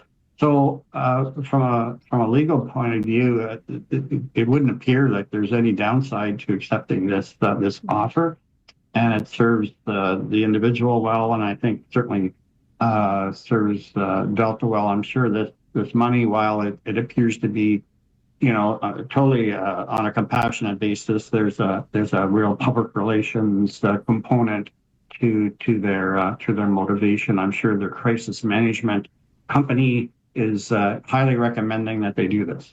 Crisis Management 101 is get out in front of it. Tell the story. Don't let it be told by somebody else. David Marskell, your thoughts? Yeah, I arrived at Pearson last night late. I was watching the hockey game online, which was great. Porter was great. And I had in my mind, this sounds crazy, I made sure my car key was in my pants pocket. So if we flipped over and we had to leave, I could at least drive home. And people clapped. You remember? I haven't heard that in forever. When we landed, people clapped. But I'm with Tom on this. I'd absolutely take the $42,000, then go back to the lawyer and spend some of it as part of a class action suit for millions of dollars, which I'm sure will happen. It is an interesting move, and I get the PR side, but I just wonder, it's an American company doing this, and I wonder if Air Canada, if they would do it differently, or if lawsuits are different in the U.S. and they're reacting with that in mind versus what would normally happen here in Canada. I'm not sure if anything would be different, but heck yeah, I'd take the money and buy nachos for everybody at Ethel's. Ethel's? You never go there, do you? I've never once walked in and said, oh, Dave, it's like Norm at Cheers. Linda, your thoughts? I'm with the guys. I think it's about bringing back the confidence in the airline. Unfortunately, coincidentally, the States, America's had a lot of tragedies recently, haven't they, with the plane crashes. Funnily enough, where Dave works, he often goes that route to Minneapolis to get to Minnesota, the head office. And so I'm really happy that he wasn't on that flight coming back. I would take the money for sure. You know, there's one poor guy on the plane. There must be more, but this guy was on the TV. He can't even get back to America because he hasn't got a passport. And they said that it's going to take weeks for everybody to get the personal belongings back, and they have to clean it. They have to allocate it to people, have to make sure the right people are getting it. So, first of all, how long does it take them to get the $30,000? Because they need it now, don't they? For hotel rooms, for medical, everything the guys have said. And there is no clause for them to sign. It doesn't say if you take this money, you know, you can't do a lawsuit. Why are they doing a lawsuit? Well, I mean, if you think about having accidents today, whether you trip over in Kitchener, you know, and it's something that we break a leg and we go to the city and say we're out of work, we don't know what health issues they may have in the present, as the guys have said. So the lawsuit might be to pay for medical expenses and stuff like that. That takes ages to happen. It could take a couple of years before they get that money. So if they can get the $30,000 quickly and everybody can try and recoup their expenses and their confidence in the airlines, I think it's a really good idea, and I think it's kind of Delta to do this. Would Air Canada do this? If you've ever had a cancelled flight and tried to get the money back, we got our money back, we did. But whether they'd pay out $30,000 to, I don't know. I think, Linda, you make such a good point when you talk about the plane crashes that we've been hearing about lately. This is the third now, the first two far more tragic than this. Yeah. But Tom, you know, David mentioned something that he thought when he was landing, I'm going to make sure my car key is in my pocket just in case I can still drive home. Does this give you, because we talked about it on the show earlier this week and people were like, statistically speaking, it's far more dangerous to drive. You're far more likely to be involved in a collision that involves an injury, etc. And we don't talk about every one of those. Of course, dozens of people and planes plummeting out of the sky, that's a different story, and that's why the media picks it up. But does this give you any pause, Tom, on the next flight you might take? Well, no, but I've been taking exit rows as a matter of practice in the last while. So, but that's only for the extra legroom and the fact that you can get on first and you don't have to fight for overhead storage space. But I don't think, no, it's not going to affect me. But I did want to say that there's some really interesting memes on social media about this now that everybody's safe. The one I like is, may America be as fortunate as that Delta jet in Toronto. Everyone walks away safely, but the right wing disappears forever. Ooh, that's cool. When politics and plane crashes mix. I thought that was brilliant. It's not bad. Only because nobody got seriously injured. One thing, though, guys, I will say, I always keep my seatbelt on. I don't know why. Maybe because I'm too lazy. Bless you. Maybe because I'm too lazy to take it off. And we're flying to Dublin Monday. And, I mean, can you imagine if you haven't got your seatbelt on and the plane's upside down? So keep your seatbelts on. I mean, it's safe. I'm not scared to fly, though. People get run over just, you know, crossing the road. So enjoy flights, enjoy flying, and enjoy travel. There's a reason they have those seatbelts fastened signs in those planes. And it's interesting, Tom, you talk about the right wing and we make a little political joke because we're going to talk about the left wing of politics as we continue our Friday 4 roundtable this morning. It's got to be time. Like, come on, lefties, unite for crying out loud. Tom Galloway, David Marskell, Linda Ockwell-Jenner with us on the Friday 4 Roundtable. This is the Mike Farwell Show, 570 News Radio and Rogers TV. We have talked about high-speed rail, planes crashing. We will, of course, talk about that big hockey game that apparently happened last night. And something that occurred to me while hosting an election forum for this provincial campaign. There's a lot of things on one side of the political spectrum that sound the same. Is it time to unite the political left? We'll talk about it with our Friday 4 Roundtable as the Mike Farwell Show continues this morning. 570 News Radio and Rogers.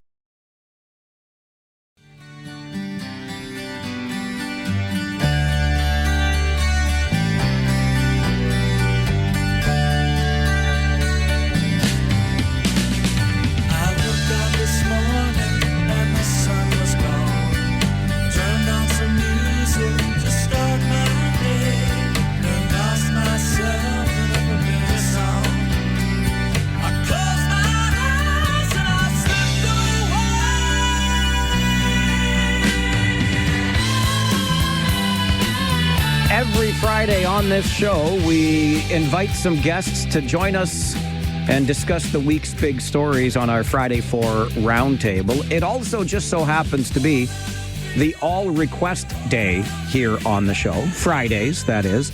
And Marianne wanted to hear some Boston, More Than a Feeling, because you see, if you listen to the lyrics, you see your Marianne walking away. They ain't got no lyrics with Mike in them anywhere. At least not that come to mind right now. With us on the Friday 4 Roundtable today, David Marskell, who is the CEO of the museum in downtown Kitchener, Linda Ockwell-Jenner, president at motivationalsteps.com, and Tom Galloway, a former regional councillor and also 56 years and counting as the timekeeper at Kitchener Rangers games. David, I'll start with you on this next topic. And I admit it occurred to me while I had the opportunity to host one of the election forums for Rogers TV. And as I listened to the candidates give their answers, and they did a great job, I thought, of sharing ideas, but it occurred to me that of the 4 candidates who showed up, 3 of them had very similar sounding answers. And then, wouldn't you know, 2 or 3 days later, the leader of the Ontario Liberals, Bonnie Crombie, makes a direct appeal to NDP voters and says, hey, if you voted NDP before, you should park that vote with the Liberals instead. Is it time, David, for the left side of the political spectrum in this country to unite under one banner? Yeah, I'm not sure if I would consider a merger if I was either the NDP or the Liberals. I mean, Singh federally, the NDP leader, in my opinion, made a huge mistake saying he would bring down the Liberals because he has little hope to be elected federally, yet he was at the policy-making table and was able to assist to bring some great policy forward, the dental stuff, all the great stuff. So, and plus, I like the 3-party system. I think that's important to our government and differentiates us from the U.S. Crombie appealing to the NDP was a good thing at the right time for the Liberals. The NDP seemed to be going, according to the polls, seemed to be going in the wrong direction. So she may get some traction so people's vote counts and goes towards something, according to the polls. Having said that, I think both of their best hope, the NDP and the Liberal, is a minority government. if they can get enough votes to hold back the Conservative government. I mean, Bill Davis, back to minority governments. Bill Davis did amazing work. He had 2 minority governments, I believe, back in the 70s. And brought in some incredible legislation. So anyway, I'm rambling a little bit.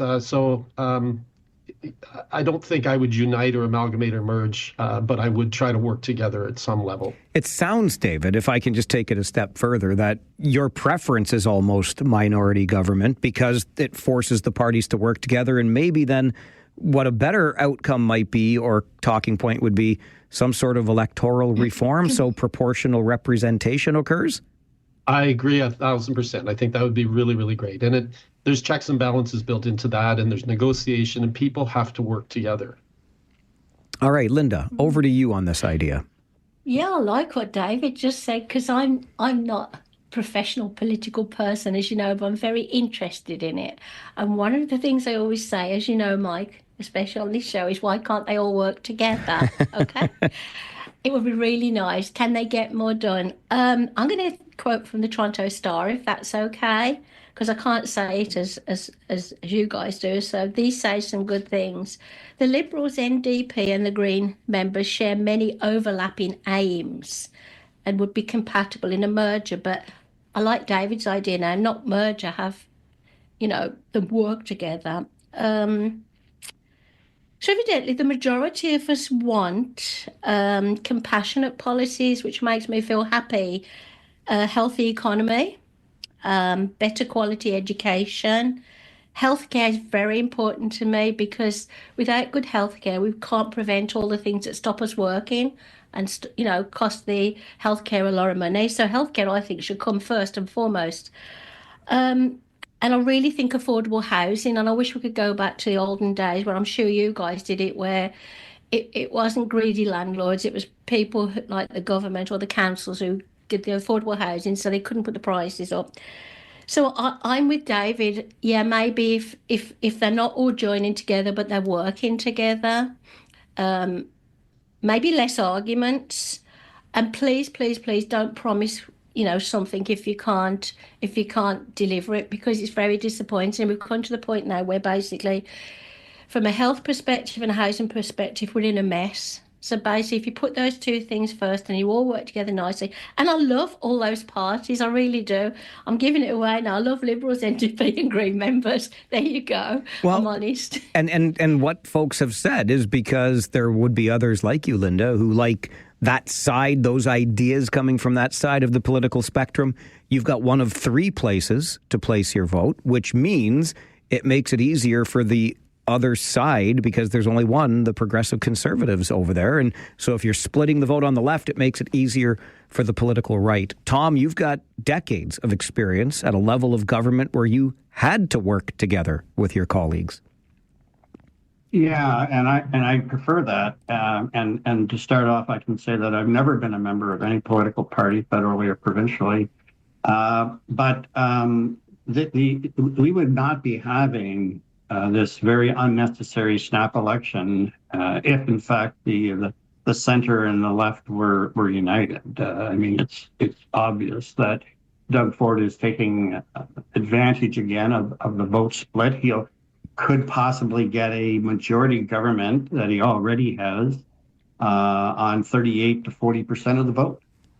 It's entirely possible. And what disappoints me is the self-interest involved, not just in his motivation to call a snap election under the circumstances, feigning, his opposition to the tariffs and trying to be Captain Canada, when just a few months ago he was a big supporter of Donald Trump's election and the tariffs that went along with that, presumably. And now he's called an election to fight the tariffs that he supported just a few months ago. But it's not just his self-interest that concerns me, it's the self-interest of the other two parties as well. Why can they not get together? If not join, I mean, there's not a lot of daylight between them. But given that they're not likely to join, why can they not get together and decide, well, in this riding, we have no chance of winning, so we're not going to run a candidate. And in that riding, you can't possibly win, so we'll not run a candidate. And at the end of the day, you're going to probably either hold them to a minority, or you could have a joint government together of those two parties. The self-interest bothers me in all three political parties because the two opposition parties can't seem to get their act together to do that. And of course, Doug Ford, on the other hand, I mean, this is purely a matter of self-interest to have this particular election. So, and he's taking advantage of that. And for the foreseeable future, that's the way it's going to be in Ontario unless the opposition parties can find a way to work together. That may not be just merging, it may be just having electoral cooperation.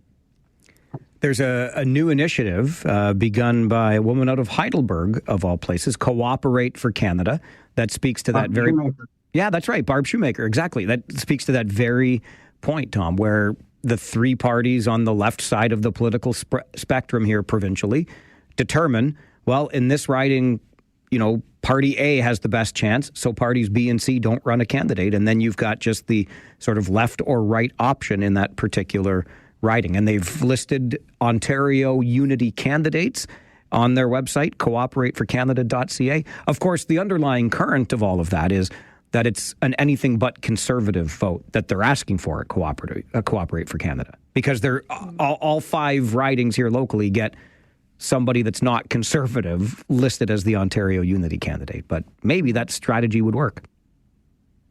Who knows? Well, I think short of the parties coming together and have some kind of formal affiliation, that's the short-term strategy. I mean, it's not really happening this time, but and we're kind of sleepwalking our way to another majority government, which of course they already have. So, I mean, I really don't understand why we're having this election. Remains to be seen how this one... Go ahead, David. I guess the political motivation is probably nothing to do with Trump. It was that Poilievre was going to get elected federally, And I've forgotten the phrase for it, but in my lifetime, Ontario and the federal governments have always been opposite. So if the Conservatives are going to go in federally, Ford may lose out to the Liberals or somebody else provincially.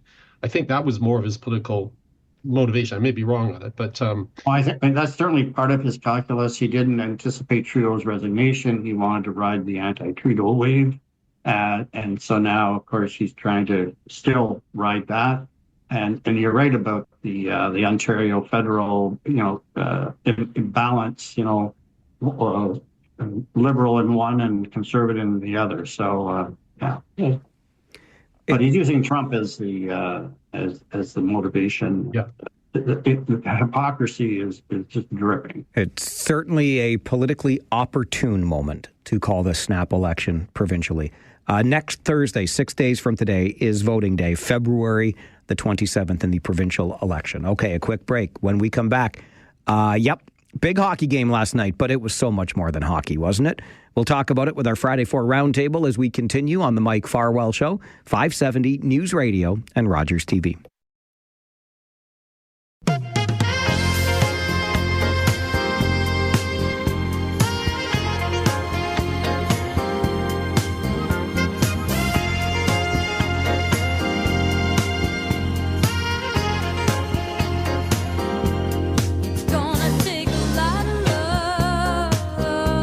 Oh, there was no love lost last night between Canada and the United States. On the ice. On the ice. I don't know about in the hallways of power in either country. Probably not a lot of love lost there either. Nicolette Larson by request from Doug on your All Request Friday. As we continue our Friday 4 Roundtable, Linda Ockwell-Jenner, Tom Galloway, David Marskell with us. Linda, you get first crack at last night's big game. The only thing I think missing is Donald Trump announcing a tariff on the gold medals that we won. I don't know, but it felt like there was a whole lot more than hockey at stake last night. How are you feeling today? I feel fantastic because this is the beginning of showing everybody in the world, especially that name you just mentioned, should we call him Frump instead of Trump? Basically, it shows him that we will get through the bad times. We are, top of the league and everything like that. I'm not a hockey person, I'm not. All I want people to do, though, is think about being kind to others. I personally don't think American fans' team should be booed. So let's think about kindness. We've won now. And I think that's a good message to Trump to say that, we're not going to lie down and take it. Hockey's our game. It's ours. We own it and we are the best. And we're going to show him that in a political sense as well, because I think, we're all united now. What is it? United we stand, divided we fall. So that's what was that about? I missed out a bit on the news this morning. It said there was a flag at a different game years ago where the American team did have a flag in their changing room. And somebody says, should they have signed it back then, the Canadians? So was there something going on at another game some years ago? It was Wickenheiser during the women's hockey. The American team stomped all over the flag. And after Canada beat them, she said, would you like us to now sign that flag? Oh, that's terrible. They are very bad doing that. Good job by Haley Wickenheiser, though. Tom Galloway, it felt like shades of 1972, really, with the geopolitical tensions. Canada, Soviet Union then, Canada, USA last night. Yeah, no, it was great, and it started off really great. And I think a lot of people missed it. The national anthem, the lyrics were changed. I thought that was brilliant on Chantal Kreviak's part to change it to that "Only Us" command, which was a clearly political statement. I mean, that got missed obviously at the time, and it had to come from her publicist or somebody to tell us about that. On the ice was great, and of course, just as the game, the sport, how exciting. The end result, of course, was what we wanted, but the game of hockey certainly benefited tremendously from what happened. I would be a bit remiss if I didn't discuss a bit of a disappointment. I certainly thought they could have picked a better honorary captain. Yeah. for Team Canada. The greatest hockey player ever to play? Yeah, who supports Canada becoming the 51st state of the United States and the economic warfare that his buddy Trump wants to wage on Canada, and he trots out to center ice, be our honorary captain. I'm sorry, he's a bit dead to me. And there's a lot of other people that could have been the honorary captain who are true patriots of this country. All right, David Marskell, your thoughts and everything that went around that hockey game last night. Tom, if you ran for election, I'd vote for you. If Gretzky came to drop a puck anywhere in Canada right now, he would be booed. I would believe that, and I would be booing for sure. Okay. But sports and politics, I mean, they've always gone hand in hand so often. I mean, obviously the 72 Russia series, which, by the way, this is the closest to having the same emotional Canadian pride that I can never tell people younger than me what it was like in 72. They felt it this time around. But back in 36, the Olympics in Germany, Nazi Germany, with Jesse Owens, the African countries boycotted Montreal in 76 because of the New Zealand rugby team and apartheid. The guys in Mexico, they raised their fist to protest discrimination and solidarity with the Black Power movement. So there's a long history of it going together. But last night was awesome. I've never been a huge fan of Matthews. I have to say that, the Leaf. And when he wouldn't look Crosby in the eye when he shook hands at the beginning of the first game, Saturday night, he'd look down. I lost even more. I just don't like him. And if Harold Ballard was alive, there'd be no Russians or U.S. players on Maple Leafs ever again. Woo. Thank goodness Harold Ballard is not alive. I love Austin Matthews, but I understand your point in all of that. And on that point, we must call it a morning, almost afternoon, with our guests. David Marskell, the CEO of the museum in downtown Kitchener, Linda Ockwell-Jenner, president at motivationalsteps.com, and Tom Galloway, former regional councillor, who I will see at the Rangers game tonight. Thank you all for making time for us and joining us here on the Friday Four. Thanks. Thanks, Mike. Thank you. The Mike Farwell Show continues, 570 News Radio and Rogers TV.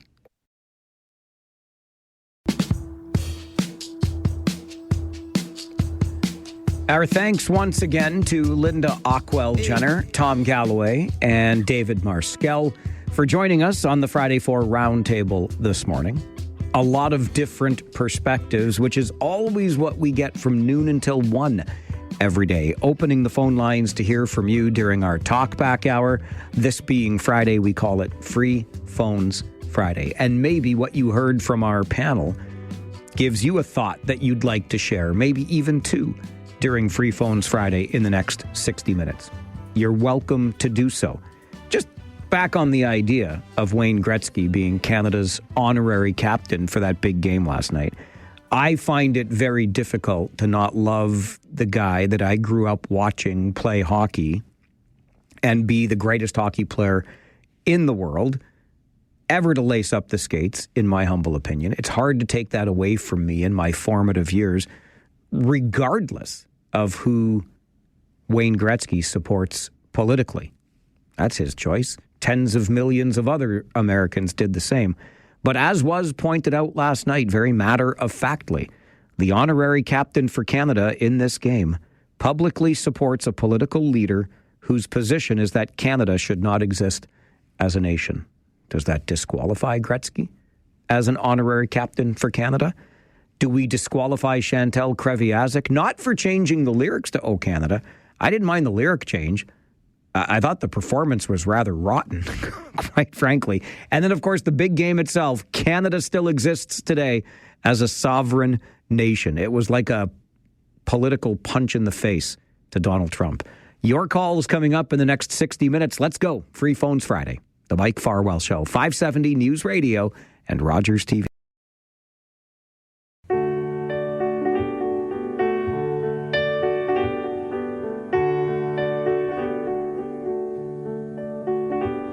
Something in your eyes makes me wanna lose myself.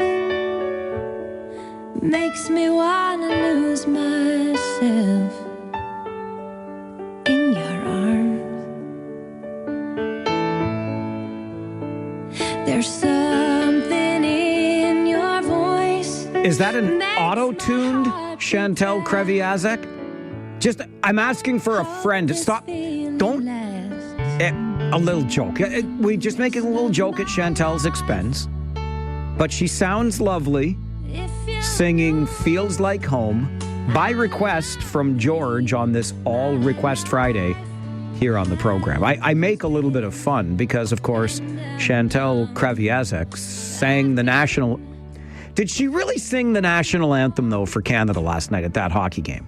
Forget the fact that she changed in All of Us command to That Only Us command. I care not about the change in lyric. I really don't. What I did care about was how awful the song sounded generally, but that was just me.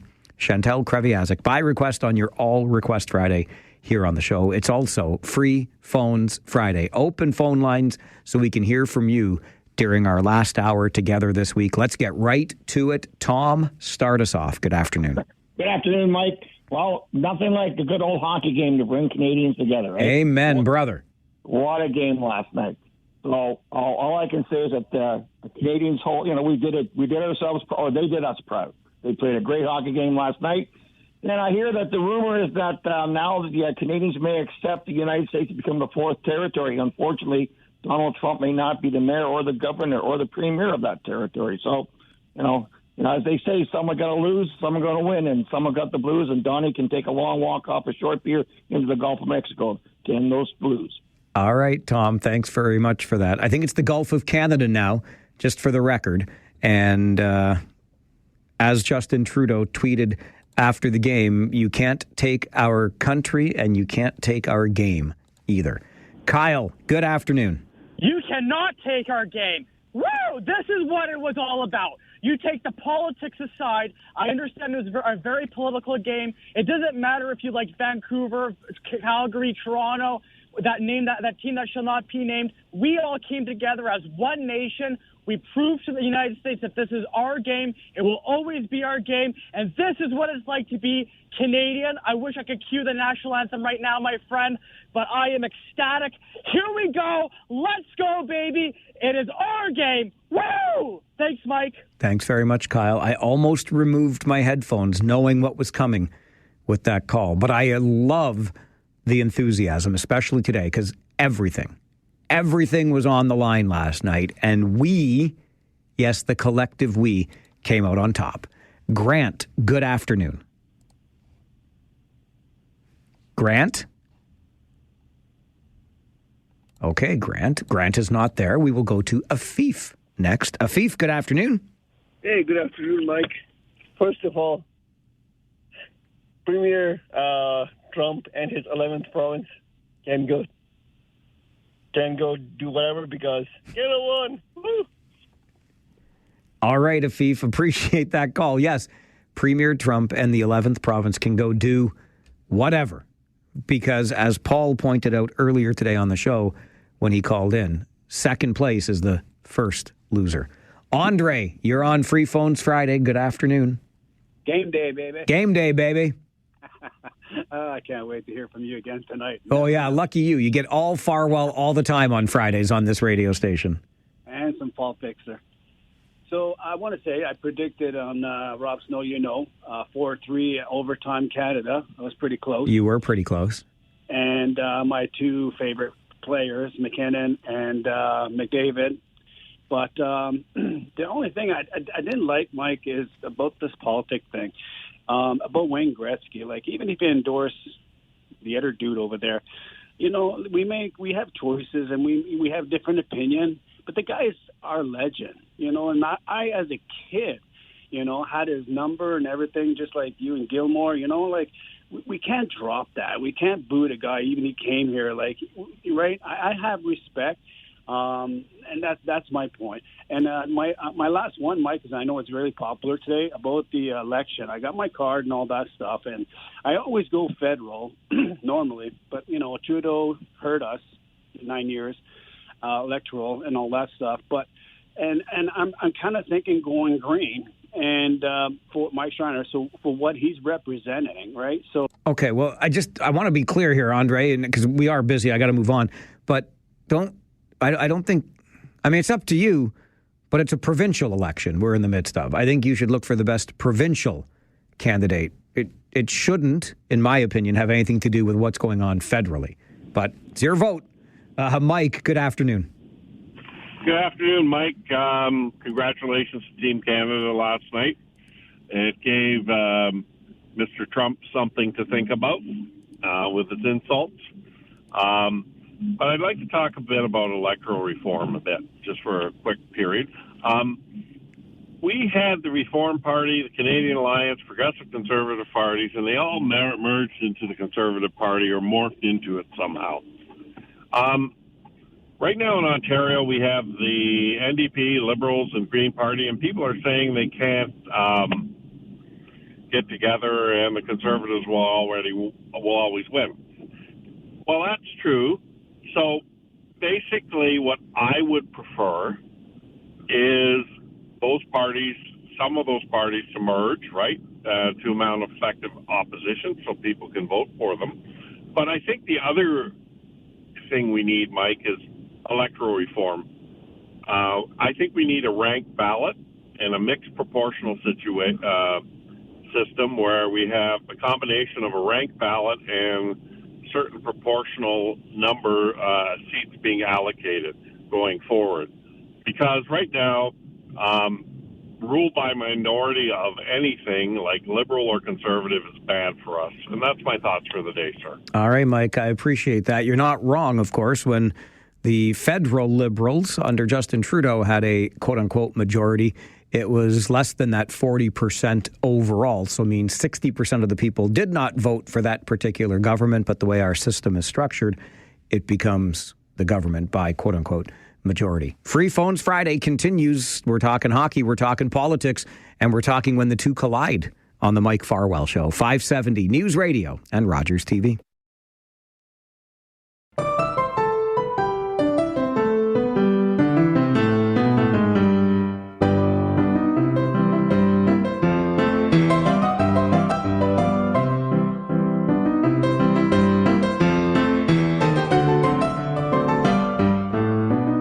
You know, I can actually get behind this one. Kyle always has eclectic requests on the show. But little Scott Joplin, some entertainer for us on an all-request Friday. I'm here for it, and I thank you for it. Your 12 o'clock Talkback Hour. On Fridays is the Free Phones Friday edition. Let's get right back to the phones. They're busy. Norm, good afternoon. Hi, Mike. Hey, Mike, I love your show. I think your views are right on most of the time. If they were right on all the time, Norm, it'd be a boring show. I got a couple of things. I had trivia chick last night. She's singing the national anthem for her to sell a record. It was awful. She went into some forgotten land with her voice, and it wasn't good for sure. But the other thing I want to talk to you about is, did you see how McDavid was wide open there? I did see how McDavid was wide. Do you know why he was wide open? Because Austin Matthews missed his coverage. You didn't say anything. I had to say it. I thought maybe you'd bring that up. Normie, let me protect my boy here, okay? By the way, I am a Habs fan, so sorry. Settle down. I will hang up this phone on you. Anyway, so all good. Canada won. That I think you're happy with that, and it made our country proud. We shouldn't get into politics with this Trump. We should just forget even listening to anything he says, because he'll be going down. So all right, just have to wait him out. So thanks for your show, Mike, and I'll see you at the game tonight. Thanks, Norm. I'm looking forward to seeing you at the game tonight. I love Fridays in this city. Like, can it just be hockey all year round? Fridays are special. They really are. Although, as noted earlier, I do apologize for how much of me you have to put up with on the air on Fridays. From this show to the pregame show tonight starting at 6:30 to the postgame show that goes until about 11 o'clock. But I love hanging out with you. I love hanging out with Paul Fixter. I love the Kitchener Rangers and hockey in general. So, yeah. Norm started by talking about Chantal Kreviazuk and singing the anthem in order to sell a record. I don't know how this performance sells her a record. Oh, Canada, terre nos arieux. Those weren't real words. True patriot love that only us command. With glowing hearts we see thee rise, the true north strong and free. No, I didn't like that. I didn't like it at all. But anyway, that was last night. This is today on Free Phones Friday. Anna, good afternoon. Hi. Hi. So I'm going to give a little bit of a pushback. I've been listening to you off and on all morning, and I'm going to give a little pushback and see what you have to say about it. All right, I'm ready for you. Let's go. I'm all for, like, all the rah-rah, go Canada, yeah, because I am all for us being unified and being one and being a really proud country, standing for good morals and good things and being there for each other. And I love that Trudeau came through for us in the end there. And it seems like he is actually coming through for us now that he's on his way out the door. But my question is, where was he, like, before all of this? Like, where was he? He wasn't with us at all. We couldn't even fly flags. Like, and are we even allowed to fly flags now? Well, hang on. Guys did not get in trouble. Hang on. First of all, I don't think Justin Trudeau was there for us last night. I think he had a great tweet. You can't take our country, you can't take our game. But but also, I've had a flag flying at my house for like 5 years. You can still fly a flag, Anna, I promise. You always have been able to. Yeah, we only had certain sizes we were allowed to fly. What? At a certain Where? time. No, when? When it was the trucker convoy. No. Justin Trudeau did not make that rule. If you think that was a rule, I don't know who made that rule. Well, it wasn't Justin Trudeau. Well, Okay. Okay. Honestly, he's controlled, okay? And the World Economic Forum has him controlled. And he wants Anna. to put another person in, like... Do you know who... Whoever replaces him is going to be...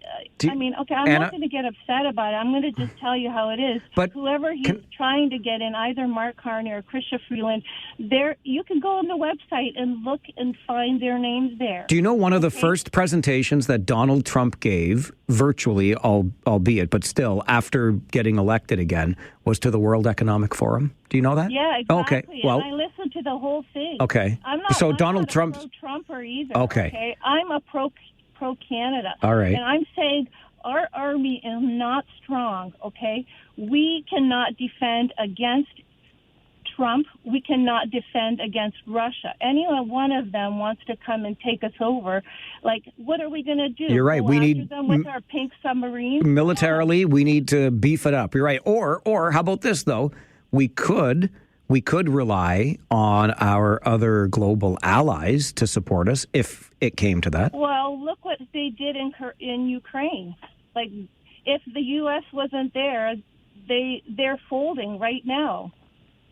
I'm not certain of that. I also remember Ukraine coming to the aid of the United States after the terrorist attack of 9/11. So I don't know. But, okay, can they defend us? Can Ukraine defend us? Well, I think Ukraine's a little busy right now, but I think there are other allies that we have in this world, Anna, that would come to our defense and support us militarily if needed. Well, they might, but can they defend against the superpowers? I guess that remains to be seen if it comes to that. Yeah. I mean, you look at. I mean, Putin is gonna. He could just say, "Listen, they already named their national food after me." It's like, fine. All right. Well, that's another interesting way to look at it. So Donald Trump will joke about the 51st state, and Vladimir Putin will joke that Canada's national food is named after him. That might be his reason for invasion. Another guy, by the way, that I think is a little busy right now. But hey, thanks for a little bit of pushback on our Raw Canada Day here on the Mike Farwell Show. Free Phones Friday continues. This is 570 News Radio and Rogers TV.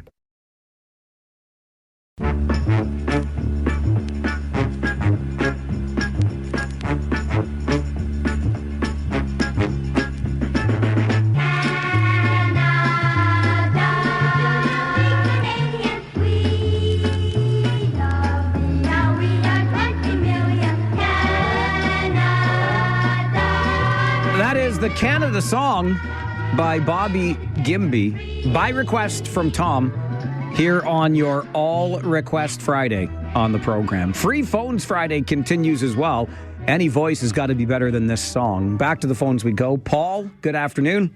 How you doing? Good, thank you. You know, twice now you put me on hold and made me listen to that rendition of "Oh Canada." Oh, Anyways, sorry. Just wanted to make a little public service announcement for those people who may not have heard. We've got this thing called an election coming up sometime soon. Not too sure when it is.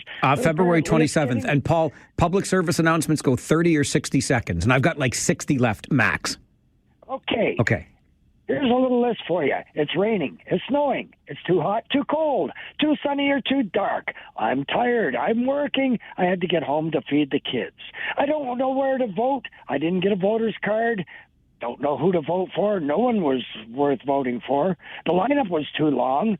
They're all the same. They're all crooks. It doesn't matter who I vote for, it won't make any difference. Just a little list of excuses that people can use in order to avoid voting, even though others died to give you that right to vote. Thank you for the public service announcement, Paul. Make sure advance polls are open now. Voting day is next Thursday, the 27th of February. I have to get you to the 570 News Center for an update, but Bill and Ted, hang on. We'll go on an excellent adventure together as Free Phones Fridays continues on the Mike Farwell Show. 570 News Radio and Rogers.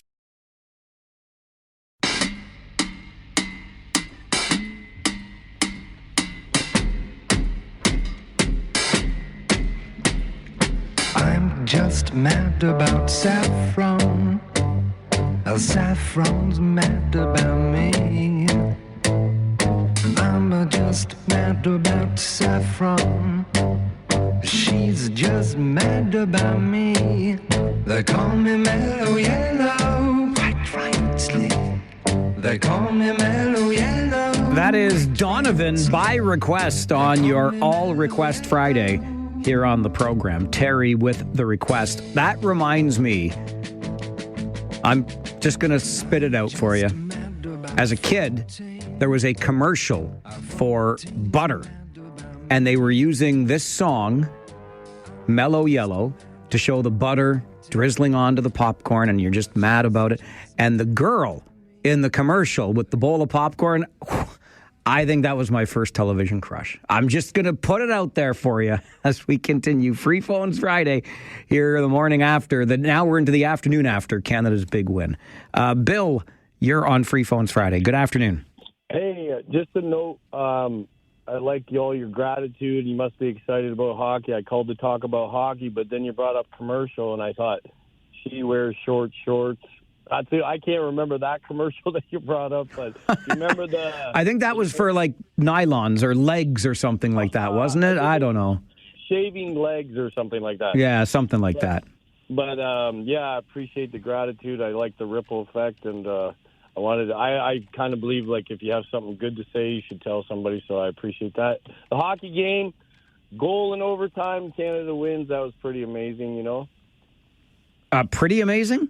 Yeah, well, it was amazing, you know, like, and I know I called yesterday and I brought up nylon and all that, and the fact that Canada pulled that off, I don't think, you know, looking at, you know, Sakic in those days, Olympics and all that, did United States have the big-time scores? But, man, did they shut things down around the net. And I thought if that goalie didn't make those couple saves in the second and third period, those big saves, I don't know if Canada could have scored another goal. So it was quite a miracle, you know? Like, it was pretty unbelievable. It was an awesome game, and goaltending was seen as the big difference, right? That's what the U.S. had that Canada did not. And Jordan Binnington, former Owen Sound attack, monster overtime saves to allow time for Connor McDavid to score that winning goal. Loved it. Ted, you're on Free Phones Friday. Good afternoon. Hey, Mike. How you doing? Good, thanks. How are you? Wonderful game, exciting game, and as all other Canadians, I'm very proud, as we should be as a nation, of our team and of our country. But I'm not sure about some of the people that are going on screaming about how we've taken back ownership of being the best hockey in the world, and that's our game and we own it. And all. It was such a close game; it could have gone either way. Both teams played magnificently. There was no stupid stuff other than Brady Tkachuk trying to get a couple of punches in. They played skillfully and wonderfully. It was a great game, and I just don't think we need to get carried away with we own the world. Well, but in fairness, Ted, we do. Like, we won against the best teams, other teams in the world. We did, but it's a very close game that could have gone either way. For sure, but it went our way, so we're the best in the world. Okay. Point number two is I've also been never very crazy about Brad Marchand and some of the stupid things that he's done over his career, like licking somebody's ear on the other team or whatever. But I thought he played very well throughout this tournament, and they interviewed him before the game, the day before, I think, and he actually gave a quite intelligent interview. But I was very disappointed in the interviews after the game where they talked to him in the dressing room, and he started going on about how the Tkachuks were dirty players and they should be shutting their mouth instead of spouting off all the time to the press. And I don't think that made us any more prouder as Canadians or made him look any better. Could have left that off. All right, Ted, appreciate that. I also found it difficult to cheer for Brad Marchand, but he was on Team Canada, and I'm taking the win. And I will say again, I do believe, 4 teams only in the tournament, fair enough, but they were the best that every country had to put forward, and our country came out on top. So I would argue that we are indeed the best hockey nation in the world, at least for now. Terry, good afternoon. Hey, good afternoon, Mike. I like Kyle. I've met him once, but I thought I was listening to the Chris Russo show on Sirius XM with all the yelling. Chris Russo yells at everybody, the callers. But anyway, I don't know why everybody is so upset. Oh, but before I go on, I did watch. I missed the first 10 minutes of the game, but I did watch. It was a great, entertaining game, I must say. Absolutely. It was. I don't know why everybody's picking on Wayne Gretzky. He made the vast majority of his fortune in the U.S. His wife is American. His kids were all born in the States. So he's lived down there for probably over 40 years. So why is everybody picking on him? He's probably more American than Canadian. Well, I think he was born here. Yeah. I think the point is fair, though, Terry, that the honorary captain for Canada in the game last night is a public supporter of a political leader who does not think that Canada should exist as a nation. I think that's a fair point to make. It is, exactly. So why did they ask him to be the honor? I don't think he volunteered for it, did he? No, you're right. So, so you get on the people that picked him? Maybe, yeah. Yeah, I just don't know. And the thing about last night, Canada is the best country when it comes to hockey, bar none. In the States, there's certain pockets that like hockey. Hockey's popular. But we own the game. This is the number one sport by far. It's number one in certain other, like Finland, Sweden maybe, but those countries are minuscule in population compared to Canada. So, Canada by far. And the thing, too, the Tkachuks, I don't know about Brady, but Matthew Tkachuk, he played up here in Canada. He developed his skills up. He played for the London Knights. And he was born in Calgary, I believe, or in Winnipeg or something like that when his dad was playing, wasn't he? I'm not sure where he was born, but yes, he did play in the Ontario Hockey League. Yeah, so I don't know what the big deal is. Like I'll take New York City, for example. There's, 9 professional sports teams there from all the 4 leagues. The New York Rangers is by far the most popular hockey team in that market, but they're probably 6th or 7th when it comes to in rating and team popularity there in New York. And New York is a northeast city. Yeah, but I think, Terry, you look at how well the United States played in this tournament, and they are very much a hockey nation now. We're better, but by a slim margin, as Ted pointed out a moment ago. But going back to what I said earlier, Mike, most of these players were developed in Canada. A lot of them come up to play either in the Western Hockey League or the OHL or even the... well, that's fine. Sure. Yeah. Yeah, but look, I mean, I know. I know everybody's making a big deal about it, but Canada is still number one when it comes to hockey, by far. All right. Anyway, Mike, have a good weekend, bud. Thanks, Terry. You too. We are still number one when it comes to hockey. I believe that. George, good afternoon. Yeah, Mike, I too was very disappointed the way she sang our national anthem, Chantal. I can't even pronounce her last name. Kreviazuk. That's it. Yeah. Well, I asked if we could play one of her songs because she has a couple of really nice songs. So I was really sad to hear her singing last night. It was terrible. One more note. My wife's voice was on that Bobby Gimpy when he used all those kids for the track. Really? She was one of the kids that was singing in that. So it's kind of nice to hear that, yeah. I'm glad you got to hear it then, George. Appreciate the call. And I'm glad you asked for something better than this. Oh, Canada, terre nos sérieux. Not real words. True patriot love that only us command. With glowing hearts we see thee rise, the true North strong and free. All right, 2 minutes for embellishment there, Ms. Chantal Kreviazuk. I didn't need that part. It's just sing the anthem, why don't you? And George requested. Look, here's the funny thing about Chantal Kreviazuk. Mark Douglas, who is one half of our morning news team on All News Mornings with Christine Clark. Mark Douglas, among himself, his co-anchor Christine Clark, and others in the newsroom this morning, was the only one. Mark Douglas was the only one who knew Chantal Kreviazuk. The others are all too young. We ain't that old. Are we that old? We're that old. Free Phones Friday continues on the Mike Farwell Show, 570 News Radio and Rogers TV.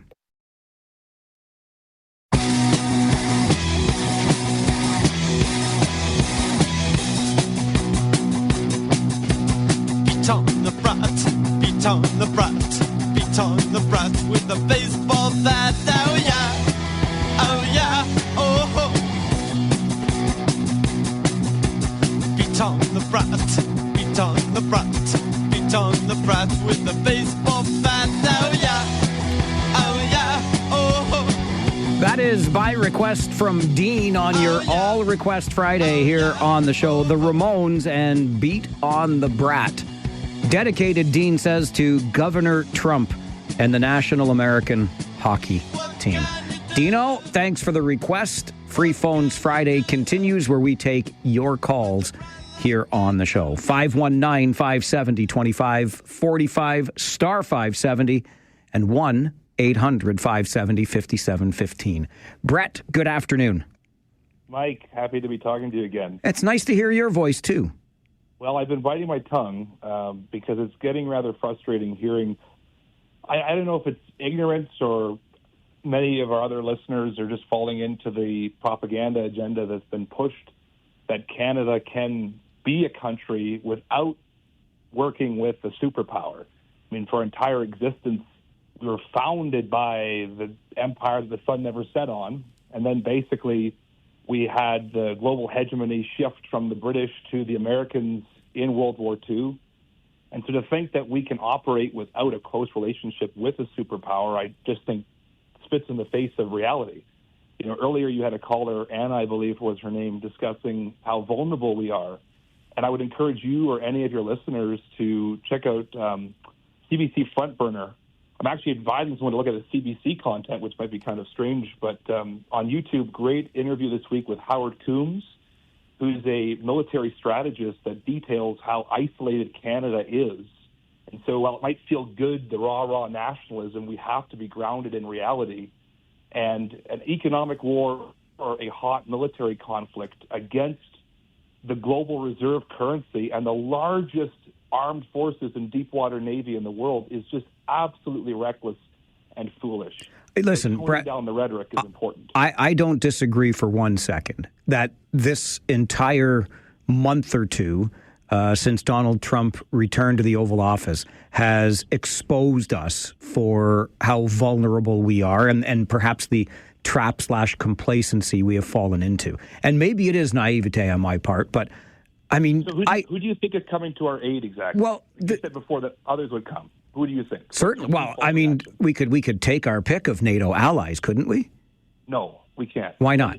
As Howard describes it, we are effectively an island with no direct land support. So anyone that would be coming to help would have to breach a naval blockade of Canada by the U.S. I mean, if you're gaming it out theoretically, it sounds great. Not to mention, no other NATO country wants to cross the United States. Sure, but it's why Trump wants to have one-on-one trade deals as opposed to the multilateral deals which defined much of the 20th century post World War II. And are you convinced there will be military invasion? I'm not convinced that will happen, but what I am convinced of is the more that we heat up the rhetoric, the greater the likelihood is of things turning disastrous, whether it be economically or militarily. I think the better bet is how do we define what are our core values and how we've come to the best possible outcome. You can only shoot yourself in the foot so many times before you bleed out, and that's what I'm afraid of. What we've had 9 years of poor government and management. And so the sooner we can right that ship, the better. All right. I've known you for a long time. I know you to be a really smart guy. So how would you approach this if you were in government? I would realize the fact that we have an opportunity to join the hegemony as opposed to being rolled over and steamrolled by it. So you want to be the 51st state? I don't think the 51st state. I think you call Trump's bluff and you go and say, we're not 51, we're 52, 3, 4, 5, and 6. We're going to shake up the political balance. And if you don't call the bluff on it, if you were to approach Congress with a realistic proposal for that, we effectively have been, and you said Trump does subsidies. Let's be real about it here. We benefit tremendously from our relationship with them. 90% of the Canadian population lives within 100 kilometers of the U.S. border. We do so much trade with them. Integration is good. I mean, Ian McLean talked about that from the Chamber of Commerce. If we can integrate a bit further and, view it as an opportunity versus just a threat, we can keep our proud identity. Texans are Texans, Floridians are Floridians, Californians are Californians. We could be not one state, but a number of states, and in that process, turn this energy and patriotism into a renewed opportunity to work together versus fighting a war that we're doomed to lose. That's my concern for my kids and the future generations of this country. All right, Brett. Appreciate the call and the thought that you've clearly given it. I am incredibly uncomfortable with that. I have no illusions about us being able to stand up militarily against the United States. I think economically we can inflict a few wounds ourselves, but I get where you're coming from. It's the proverbial sleeping with an elephant, but I am in no way interested in becoming the 51st, 2nd, 3rd, 4th, like the United States of Canada. I can't get behind that. But I hear where your argument's coming from in that regard. This is the Mike Farwell Show, Free Phones Friday, 570 News Radio and Rogers TV.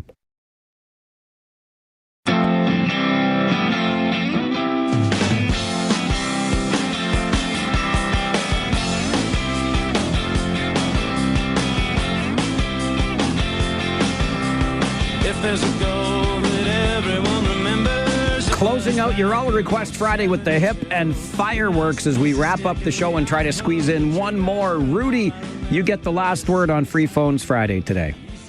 That's good, Mike. I'm glad I could get through. First of all, I don't agree with your last caller. As smart as he is, he's got some good points. But the U.S. ain't going to invade us. Trump cannot do that on his own, as we all know. Unless somebody gets attacked, then he can say, yeah, we can attack. But it takes an act of Congress otherwise. Congress ain't going to do that. And why would they? They make money with us. They're better with us than they're just trying to take us over. We don't want to be Americans. I don't care if it's one or two or be 4 states with them. We don't want mass shootings out here. We got health care. They don't. People down there got to sell houses, get a kidney transplant. It's ridiculous. All right, Rudy, I got to run on that note because we are fresh out of time. Devin Robertson, our guy on the other side of the glass. My name is Mike Farwell. I'll see you at the game tonight. Bye for now.